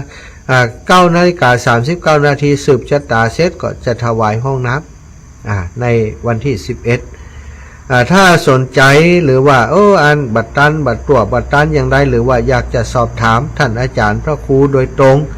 แต่ได้ยินท่านอาจารย์สมชาติประกาศนะตุลุงตุปีดตุเอาท่านอาจารย์ก็โทรถามท่านได้ที่0998366322นะ0998366322เนอะ0998366322สอบถามท่านอาจารย์ใหญ่ได้ท่านพระครูอภิวัฒนวิกรมได้เนาะตามเบอร์นี้ แล้วก็อีกงานหนึ่งเนาะเซตจากวันที่11นะสถานวันที่11นี่กิจกรรมที่จะทำที่วัดปากตางเจริญเนี่ยก็จะมีตามที่สปอร์ตที่ท่านอาจารย์ ได้ออกอากาศไปเนาะศรัทธาญาติโยมทั้งหลายเดี๋ยวจะเปิดสปอร์ตให้ฟังเนาะสปอร์ตแปลว่าสิ่งที่เปิ้นได้บรรยายได้อัดเสียงไว้ว่าเปิ้นทำเพื่ออายังมีวัตถุประสงค์อายังนะศรัทธาญาติโยมสามารถถ้าฟังแล้วก็จะรู้ว่าเปิ้นมีวัตถุประสงค์อายังแล้วก็สามารถจะร่วมบุญกับเปิ้นได้แต่มาขอดูสปอร์ตกัมเนอะสปอร์ตโฆษณาของวัดปากทางเจริญที่เปิ้นทำเปิ้นจะออกต้นรายการนะศรัทธาเปิ้นจะออกต้นรายการสำหรับสถานีต่างๆที่รับสัญญาณของคลื่นสีขาวเนี่ยเปิ้นก็จะออกรายการทุกวันศรัทธาญาติโยมฟังจาก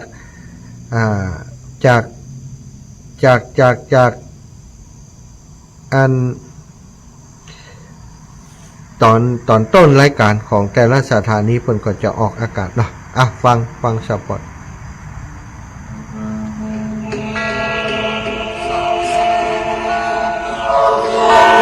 สุโขปุญญสังอุจโยพระพุทโธดำรัสปัดทุกเข็นการสั่งสมซึ่งบุญทุนบำเพ็ญจะอยู่เย็นเป็นสุขพ้นทุกภัยขอเชิญร่วมงานทำบุญประเพณีส่งน้ำพระเจ้าทันใจและสวดอิติปิโส108 จบประจำปี 2566 ปีที่ 14 ณ วัดปากทางเจริญตำบลดอยหล่ออำเภอดอยหล่อจังหวัดเชียงใหม่วันจันทร์ที่ 11 เดือนธันวาคม 2566 เวลา 9:39 นาทีขอเชิญร่วมพิธี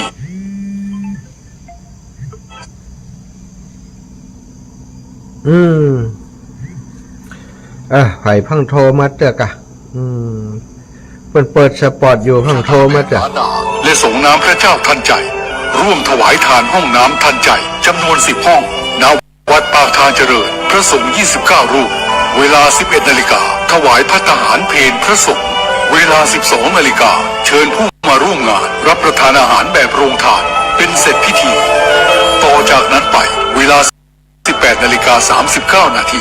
วันจันทร์ที่ 11 เดือนธันวาคม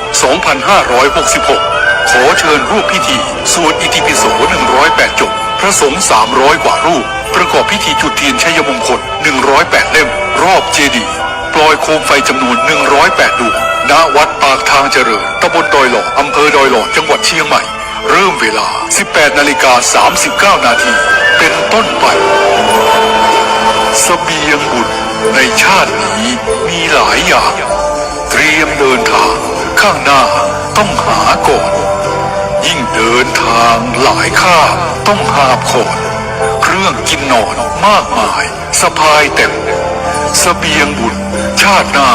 ไม่กลัวหนักเพียงรู้จักเก็บออกถนอมเข้มบุญกิริยาวัตถุลุอิ่มเอมจะปรีเปรตเต็มหลับด้วยธรรมะทั้งทานศีลภาวนานำพาให้สู่แดนไกลสูงสวรรค์สุขหันษาจะล่วงทุกข์ด้วยความเพียรด้วยปัญญาอภิญญา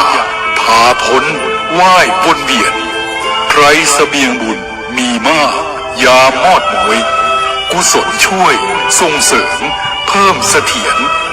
เสบียงน้อยลอยหลับดังกำเกวียนดังแสงเทียนดวงน้อยคอยนำทางศรัทธาญาติโยมนั่นคือสปอร์ตของงานของวัดปากทางเจริญในวันที่11ที่จะถึงนี้ก็แจ้งกับศรัทธาญาติโยมได้รับทราบเวลาเปิดสปอร์ตหรือว่าเปิดเพลงเนี่ยนะรบกวนศรัทธาญาติโยมจะไปโทรมามันกดดับเฮียกันเนาะอาตมาบ่มีอุปกรณ์อย่างอื่นก็ใช้โทรศัพท์ติดตัวมาเนี่ยนะเครื่องที่ทับโทรศัพท์ศรัทธานั่นเปิดสปอร์ตเปิดเพลงอย่างเนี้ยเปิดสปอร์ตอยู่โทรมาโอ้ดับไปเหียตึกกึ่งตึกกลางเนี่ยนะวันหลังถ้าจะโทรก็โทรตอนที่อาตมาบอกว่าเปิดสายแล้วเน้ออีนาศรัทธาเนาะรักษากติกาจิมอาตมานี่ก็อยากฮับกูสายแล้วแต่ถ้าบ่ฮับกัดรักษากติกานี่มันก็ ทำให้คนที่เปิ่นฟังอยู่มันคัดใจมันเสียอารมณ์เนาะอาจจะไปฟังถ้าเปิ่นบ่ฮื้อโทรก็ฟังโทรจ้ะเพราะเขาจะฟังคนเดียวเปิ่นก็ฟังกันหลายคน เนาะเข้าใจกันนะจะไปลึกเนี่ยเดี๋ยวหลวงปู่ด่านะหลวงปู่ด้อยด่าหลายคน เขาอย่างมาลึกนะมาหาไอ้หลวงปู่จังว่าก็ธรรมดาเนาะบางคนก็อีแม่โทรถึงมาติดจะลูดโทรก่อนเนี่ยถ้าโทรก่อนที่คนนั่นโทรมาคนนี้โทรมาก็ไม่ได้ได้จ่ายอย่างก็ฮับโทรศัพท์อย่างเดียวเห็นมั้ยเนาะอันนี้คืองานวัดปักตังเจริญนะสถานแล้วก็งานของครูบาอาจารย์อีกรูปหนึ่งก็วัดหม่อนฤาษีคือต่อเนื่องกันไปเลยอะสถานวันที่11เสร็จจากวัดปักตังเจริญก็ป้ากันไปวัดหม่อนฤาษีคณะเดียวกันนะอาจารย์พระครูอภิวัตรก็ไปอาตมาก็ไปครูบาอาจารย์ทุกรูปไปเนี่ยยังก็ไปร่วมงานปริวาสกรรมซึ่งจะมีพระสงฆ์มาเข้าปริวาสที่วัดหม่อนฤาษีในวันที่เริ่มต้นตั้งแต่วันที่12ก็จะได้เริ่มต้นทำบุญตักบาตรกับพระสงฆ์ที่เปิ่นมาสวดอิติปิโส108นั่นนะที่วัดปักตังเจริญเปิ่นก็กลับไปจำวัดที่วัดหม่อนฤาษีตอนเจ้าเปิ่นก็จะเริ่มต้นบิณฑบาตเขาก็จะป้ากันไปใส่บาตรแล้วก็เลี้ยงภัตตาหารในวันนั้นเจ้านั้นจะเป็นศรัทธาครอบครัวคลื่นสีขาวเป็นเจ้าภาพศรัทธาคนโยมกนกพิชัยนาก็ไปเป็นเจ้าภาพเจ้าวันที่12เนาะพร้อมกับคณะคลื่นสีขาวทุกคนด้วยนะวันแรกและวันสุดท้ายเขาจะเป็นเจ้าภาพด้วยกันทีนี้ก็จะเช็คว่าวันอื่นๆเนี่ยวันใดติขาดเจ้าภาพตอนนี้ถ้าพี่หนานเหลิมฟังอยู่หรือว่าครูบาอาจารย์คลื่นสีขาวของเฮาฟังอยู่แจ้งพี่หนานเหลิมมือกำว่าส่งรายละเอียดมือเฮาจิมเตอร์เนาะโอนสตางค์เข้าบัญชีของหลวงพ่อชื่อบัญชียังแล้วก็เจ้าภาพอาหารวันที่12เป็นไผวันที่13เป็นไผแล้วก็ขาดวันใดที่มีเจ้าภาพเตือนอาตมาจะได้แจ้งศรัทธาญาติโยมตั้งรายการแฟนรายการที่ฟังอยู่ทุกวันตอนที่อาตมาเดินธุดงค์เนี่ยก็จะไลฟ์สดให้ฟังช่วง19 ถึง 20 นาฬิกาทุกวันศรัทธาที่ฟังตั้งไลฟ์สดก็จะฮู้ข่าวสารเนาะฮู้ข่าวสารที่เกี่ยวกับของวัดหม่อนฤาษีโดยวัดปักตังเจริญตัวและถ้าไผ่ที่โอนปัจจัยไปที่วัดปักตังเจริญแล้วก็ดีวัดหม่อนฤาษีแล้วก็ดีถ้าอยากให้อาตมาภาพประชาสัมพันธ์หรือว่าประกาศให้ก็ส่งไลน์มาให้จิมส่งมาทางไลน์ส่งมาทางช่องทางที่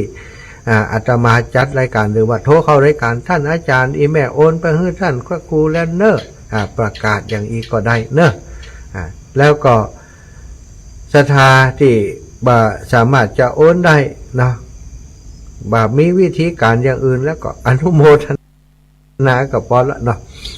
ระหว่างที่อาตมาเดินทางไปนี้ก็บ่อยากจะรับปัจจัยเนื้อศรัทธาเพราะว่ามันจะเป็นอันตรายต่อการเดินทางถ้าศรัทธาจะเมตตาร่วมบุญในครั้งนี้ขอโอนไปที่วัดของวัดปักตังเจริญที่เปิ่นบอกเลขบัญชีไปแล้วนั้นนะบ่ต้องเอาถวายที่อาตมาถ้าถวาย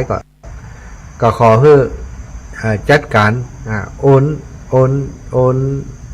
เพื่อภัยในหมู่บ้านนั้นโอนก็ได้เนาะอาตมาขออนุญาตว่าจะบรรหับปัจจัยในการเดินทางเนอะเพื่อความปลอดภัยของตัวเก่าแล้วก็ป้องกันข้อละหาต่างๆด้วยอันตู้เจ้านั้นเดินเลี่ยไรศรัทธาไป เสียหายครูบาอาจารย์บ่อยากให้เป็นอย่างนั้นเนอะศรัทธาก็ต้องเอามาถวายอาตมาถ้าถวายก็หมายความว่าทุกหมู่บ้านที่ถวายอาตมาก็จะฮื้อตั้งคนที่เปิดมีบัญชีโอนได้เนาะเอาปัจจัยให้เปิดแล้วก็โอนไปเอาจะขออนุญาตว่าบ่รับปัจจัยไว้เป็นส่วนตัวหรือว่ารับปัจจัยเอาไปส่งให้อาจารย์นั้นบ่สะดวกเนาะศรัทธาญาติโยมที่วัดหม่อนฤาษีนอกจากเรื่องอาหารเนาะแต่อาตมาตั้งใจไว้อีกเรื่องนึงก็คืออยากจะช่วยเรื่องยานพาหนะเวลาครูบาอาจารย์เปิ่นเสร็จสิ้นภารกิจในการชำระศีลเข้าปริวาสจบแล้วศรัทธาการชำระศีลพระธรรมวินัยธรรมะของพระพุทธเจ้านะแยกเป็น2 ส่วนศาสนานี้มีอยู่2 ส่วนที่เป็นพระธรรมและวินัยเป็นสิ่งที่คู่กันถ้ามีแต่พระธรรมบ่มีพระวินัยคนที่มาบวชในพุทธศาสนาถ้าบ่มีวินัยมีเป็นหลักยึดเหนี่ยวเป็นกฎกติกา ก็ย่อมที่จะทำให้ศาสนาของพระพุทธองค์ของเราสูญไปเร็วหรือว่าหมดอายุเร็วจะต้องมีศีลและธรรมคู่กันการศีลนั้น227นั้นสถาแบ่งเป็นศีลที่คาลุนักปาราชิกาละหุเบานะถ้าเบาก็กับอันนี้ก็คือสามารถแสดงคืนหรือว่าอยู่กับเขาปริวาสยอมรับความผิดหรือว่ายอมรับความจริงในสิ่งติดตัวเก่าก็ล่วงละเมิดศีลถ้าเป็นอาบัติเบาอาบัติบ่ปนนักเท่าใดนั้นสามารถแสดงคืนได้ก็อย่างที่เปิ้นเข้าปริวาสกันเนี้ยรายละเอียดเดี๋ยวจะมาอู้วันอื่นกันแล้วกันเนาะศรัทธาถ้าเปิ้นชำระศีลเรียบร้อยก็ถือว่าเหมือนกับภิกษุที่บวชใหม่นะศรัทธาบวชใหม่มีศีลที่บริสุทธิ์นะถ้าเอาประมาทในศีลก็อาจจะมีด่างพร้อยพอด่างพร้อยก็ต้องไปเข้าปริวาสพอเข้าปริวาสเสร็จเปิดออกอัปพานแล้วก็ศีลบริสุทธิ์ในวันสุดท้ายนั้นครูบาอาจารย์เปิดก็จะถวายถ้าเปิดจะกลับครูบาอาจารย์เปิดก็จะถวายปัจจัยเป็นการรถการเรือในการเดินทางของครูบาอาจารย์ที่เปิดมาเข้าปริวาสถ้าเราได้มีโอกาสทำบุญอย่างอีกก็จะเป็นบุญที่มีอานิสงส์หลายอาตมาก็เลยอยากจะทำบุญตรงนี้ด้วยก็จะได้ตั้งเป็นกองทุนเนาะก็จะโอนปัจจัยไปที่วัดม่อนฤาษีนะเนาะคือท่านอาจารย์พระครูเปิ่นจัดการและคณะกรรมการเปิ่นจัดการส่วนที่เหลือจากกะอาหารเปิ่นจะได้นำไปเป็นปัจจัยถวายครูบาอาจารย์ตอนที่เปิ่นเดินทางกลับศรัทธาญาติโยมถ้าฟังแล้วเข้าใจอยากจะร่วมบุญคนละเล็กละน้อยร่วมกันเนาะ10 20 ปันก็ว่ากันไปตามที่เขาจะสามารถร่วมบุญได้อันนี้ก็เป็นสิ่งที่อาตมาตั้งใจเดินธุดงค์ในครั้งนี้มีวัตถุประสงค์จะช่วยครูบาอาจารย์ในเรื่องนี้ศรัทธาทั้งสองรายการ2วัดนี้ก็ขอให้ศรัทธาได้โอนปัจจัยไปที่ถึง2วัดที่ศรัทธาอยากจะร่วมบุญโดยโทรมาหาอาตมาแจ้งให้ทราบเนี้ยอาตมาก็จะจดชื่อไว้ว่าใครได้ให้ห้อมไปแล้วเรื่องนั้นเนาะแต่ปัจจัยขอให้โอนไปตังวัดม่อนฤาษีที่เปิดมีการเข้าปริวาสและวัดปากตางเจริญที่จะมีพิธีในการสวดอิติปิโสร้อยจบตลอดถึงสร้างห้องน้ำเนาะเข้าใจกันตามนี้เปิดสายเลย21:46 นาทีจับ 0808844173 เนอะคนที่รอสายจะโทรมาตะกี้นั้นโทรมาได้เลยครับมีครูบาอาจารย์ท่านหนึ่งเนาะโทรมาตะกี้บอกว่าเป็นท่านใดเนอะโทรมาตอนนี้เลยก็ได้ครับโทรมาตอนนี้เลยเนอะโทรมาสนทนาอุจากันในเรื่องส่วนรวมเนอะห้ามอู้เรื่องส่วนตัว โทรมาถามเรื่องส่วนตัวไม่ได้นะเกิดโทรมาอู้จาในเรื่องที่อาตมาได้อู้จาไปได้หรือว่ามาถามปัญหาธรรมะได้ถ้าโทรมาอู้ถึงคนนั้นคนนี้ไม่อนุญาตเนอะอีปออีแม่ศรัทธาทั้งหลายครูบาอาจารย์ต้วยเจริญปอนแม่มอนตันวงเราปาก๋อยว่าชาเจ้าเนี่ยนี่ว่าชื่อมอมนะเรียนตัวฮะเนี่ยชื่อมอมนะมอมโอ้นี่เขาว่ามอมนะเขาอ่านพิษมันได้มอมเจ้าแม่มอมเจ้าปั้นงานนี่มันดังเสียงเนี่ยดอยหล่อเนี่ยโอ้กะวัดดอยหล่อกันเนี่ย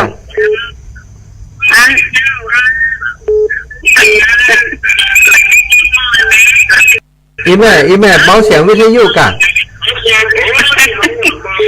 อีแม่เบาเสียงวิทยุอีแม่ต้องเบาเสียงโอ้เสียงมันวงอีแม่ต้องเบาเสียงวิทยุอันนี้ลองอันนี้กล่อมปิดเสียงปนว่าผมเพศปิดวิทยุก่อนจ้าพี่เราโหเดี๋ยวป่ะโยมแม่ตะกี้น่ะโยมแม่มอมนะถ้าแม่จะโทรแม่ต้องปิดวิทยุก่อนตะกี้นี่มันเสียงวงเขาไม่ได้ยินดีเจริญพรป่ะครับผมชัดเจนดีเราทำหรอวันนี้ชัดเจนดีอันนี้ไล่สดเอานะชัดเจนอยู่หรอแสดงว่าเจนี่โอ้ดีมากเลย อีป่อสบายดี สบายดีครับ ไม่เอวแหละไม่เอวอันปักกลางเจริญเนอะวันที่11เนอะ ไม่หมดเลยครับผม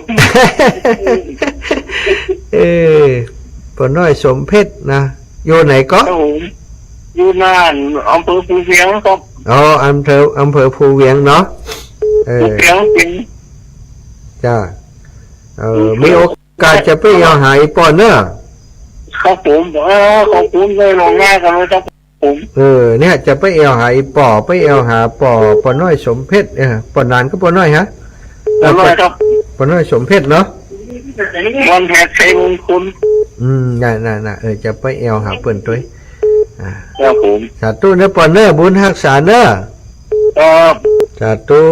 อ้าวเจริญปอนแม่แสงล่าเกิดกุลบ้านใหม่วังเจริญอีแม่ปิดยุก่อนอู้เลยการมหาจะเดินทางไปไหนมั่ง ไปจะเนี่ยมอย่างเดินแล้วอันนี้เดี๋ยวนี้ก็นอนวัดล่างนี่น่ะวัดนั้นวัดเดินก็ดอกได้วัดดอกได้ดอกงอนไกลนี่อำเภอหางชัดเจ้าสาธุเนอะบุญรักษาใครรับกะอู้ออน่ะเดินสบายเลยแต่นอนฟังนี่กะ นอนฟังเลยเสียงไข่รับ เจ้าสงสัยไข่รับด้วยน่ะเสียงอแล้วรับแล้วตื่นแล้วตื่นแล้วหน่อยเจริญปอนแม่มาจะมาถึงนะไม่จ่ายเจ้าจะมาถึงนะไม่จ่ายเจ้าเจ้าฮะถึงไหนก็เดินตุ้นลงมาถึงนี้มาได้เจ้าก็หมูนะอีแม่ฟังรายการไปเลยนะเขาหมูจะถึงวันใดนะเดี๋ยวนี้น่ะเดินไปที่ข้างก็พักอ่ะถ้ามาถึงนาการที่ไม่เจ้านาการพายองไม่เจ้าอีแม่ก็ฟังเนอะถ้าอยู่ใกล้ท่านก็โทรหาจิมเนอะบ้านอีแม่อยู่นี่เนอะอีนะเนอะเจ้าสาธุบุญรักษาขอบคุณอยู่ดีมีสุขเจริญปอนพี่น้องเมืองปานแม่ฉลาดแจ่ซ่อนสาธุพระอาจารย์เจ้าไปเอวกระทงนะวันนี้กระทงไหนกระทงจะซ่อนแล้วกะตอนเป็นเด็กตะวันเราจะสาธุม่วนก็ออกพรรษาแล้วก็ไม่เอาได้กันเนาะเอวได้กะมาหาเอวมาได้ฮะกันนั่นแฮะเดี๋ยวก็จะไปเอวคุณหมออยู่เนอะวันที่11จะจองคุณหมอมาอันปักทางเจริญเนี่ยจะโทรหาสักวันก่อนเดี๋ยวมันยันฝนพอเลยมานอนมานอนทำบุญมาหันขึ้นสีขาวเปิ่นอยู่กันยังได้เพ่นเนอะสัตว์เจ้าแม่สัตว์เจ้าบุญรักษาแม่ฉลาดแก่ซ้อนมาแล้วแม่ยายพรจะเลินปอนแม่ยายพรล่องวัวแดงข้างกำแพงวัดดับปิงล่ะยังได้หมปักนี่พระอาจารย์เจ้าทำไมรับน่ะนี่แหละรับตื่นกะ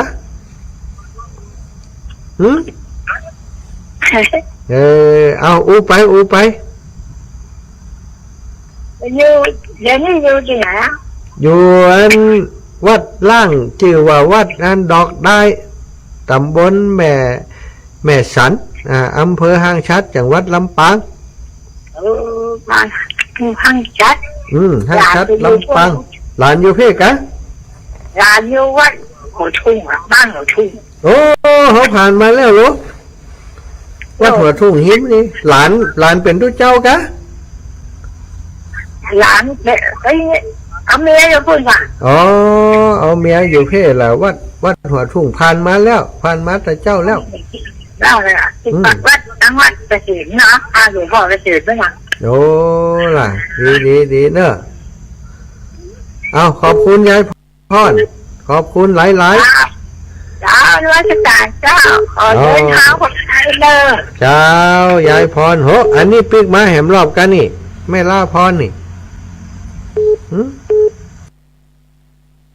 เจริญปอนเจ้าไหว้ฝ่าเจ้าพระมหาเจ้ารอบสองกะรอบสอง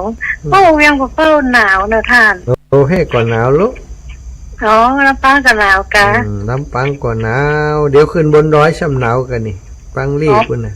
ว่าถ้าพูดเปิ้นบอกว่าหนาวนี่เท่ายังเป้าละหนาวแล้วแม่เอ๋ย เจ้าเชียงใหม่ก็หนาวเพชรก็หนาวเจ้า จ้าโอ้แม่ตู้เจ้า สาธุเจ้าสาธุเจ้าเอ้าขอบคุณครับศรัทธาสาธุชนญาติโยมทั้งหลายเนอะติดตามรับฟังรายการถ้าโทรมาเนาะถ้าติดแล้วอีแม่อีปอดต้องเบาวิทยุนะถ้าเบาวิทยุนี่มันก็กล้องลงถ้ากล้องก็ปิดเนาะถ้าไป แต่จบปิดละเลยเพราะว่าเฮาบอกปิดวิทยุกำนี้ปิดวิทยุเหี้ยถ้าโทรติดแล้วกาถ้าเปิดฮัลโหลแล้วปิดเลยถ้าเอาไปมัวฟังอยู่ฮันเนี่ยโอ้ไปฟังเสียงตัวเก่าไข้หัวใช่ตัวเก่าเพิ่นได้ตั้งเพศก็ท่าฟังว่าเพิ่นจะว่าอย่างแล้วก็ว่าสักเตียเนื้อสะไทยปล่อยแวดทั้งหลายเนาะใครอยากจะร่วมบุญสร้างห้องน้ำปลดทุกข์นะแล้วก็ร่วมบุญทันใจรีบด่วนทันใจเพราะว่างานนี้ท่านอาจารย์ทำแบบรีบด่วนทันใจเลยได้กฐินมาแล้วตัดสินใจแปลงห้องน้ำก็จ้างศาลามาทำเลยเนาะศาลาก็รวดเร็วทันใจเหมือนกันตอนนี้พอได้ฉาบแล้วเนาะจะได้ปูกระเบื้องแล้วก็โอนปัจจัยไปร่วมสนับสนุนได้ที่วัดปากทางเจริญเนอะศรัทธาจากบัญชีวัดปากทางเจริญเลขที่บัญชี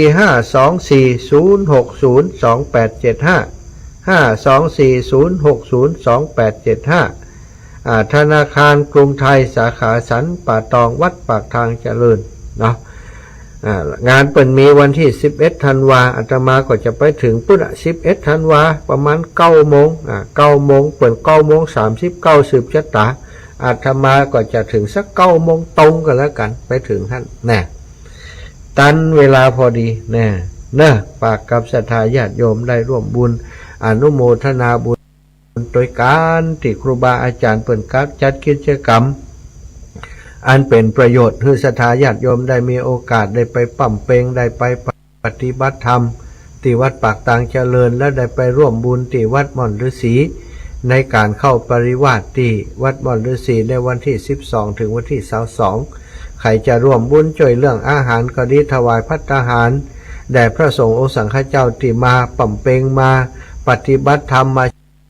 ชำระศีลที่วัดม่อนฤาษีก็ถือว่าเป็นบุญใหญ่บุญอานิสงส์หลายเนอะมีศรัทธาญาติโยมเปิ่นไปเป็นเจ้าภาพแล้วหลายคณะละแต่ก็ยังขาดแถมหลายวันที่ยังมีเจ้าภาพกำเตื้อก็จะพยายามประชาสัมพันธ์แจ้งให้ทราบต่อไปเนอะเจริญปอนแม่ยายแม่ย่าแม่ญาติทิพย์กาพังบ้านแรงไว้สาเจ้าเดินทุดงแล้วเดินแล้วแม่มาถึงงานตำบลแม่สันบ้านปลาเหียงบ้านแม่สันตำบลแม่สันเมืองยาวละเจ้าเดินทางปลอดภัยเจ้าขอบคุณแม่ฮื้อกำลังใจเนอะเป็นกำลังใจฮื้อการไปแอวบอกการทำบุญก็ขออนุโมทนาด้วยเด้อตุได้เลยเอาปั่นบุญฮื้อแม่มดน่ะไผ่ฟังไผ่อนุโมทนาฮื้อมดเนาะเจ้าคนเหมือนคนใดบุญอย่างเดียวกันเนาะเจ้าสาธุศรัทธาญาติโยมเนอะเจ้าแม่กา57 นาทีแล้วจะได้พักแล้วเนาะสาธุขอบคุณทุกเสียงทุกสายที่โทรมาเนอะที่ได้ฮับก็ดีบ่ได้ฮับก็ดีขอบคุณทุกท่านที่บ่ได้ฮับ7729นี่จากทางใดบ่ฮู้บ่ได้ฮับเปิ้นเนาะแล้วก็ทุกปีดมก็บ่ได้ฮับแม่เลื้อนแสนตอก็บ่ได้ฮับแม่หลงบ้านบวกลี่ละปูนก็บ่ได้ฮับก็ขออนุโมทนาทุกคนที่ได้ฮับก็ดีได้ฮับแล้วก็ดีขอบคุณทุกท่านทุกคนทุกท่านทุกคนอยู่ดีมีสุขบังบุญตุนเต้าเนอจัตตารโอธรรมาวทันติอายุวันโนสุขังพระลัง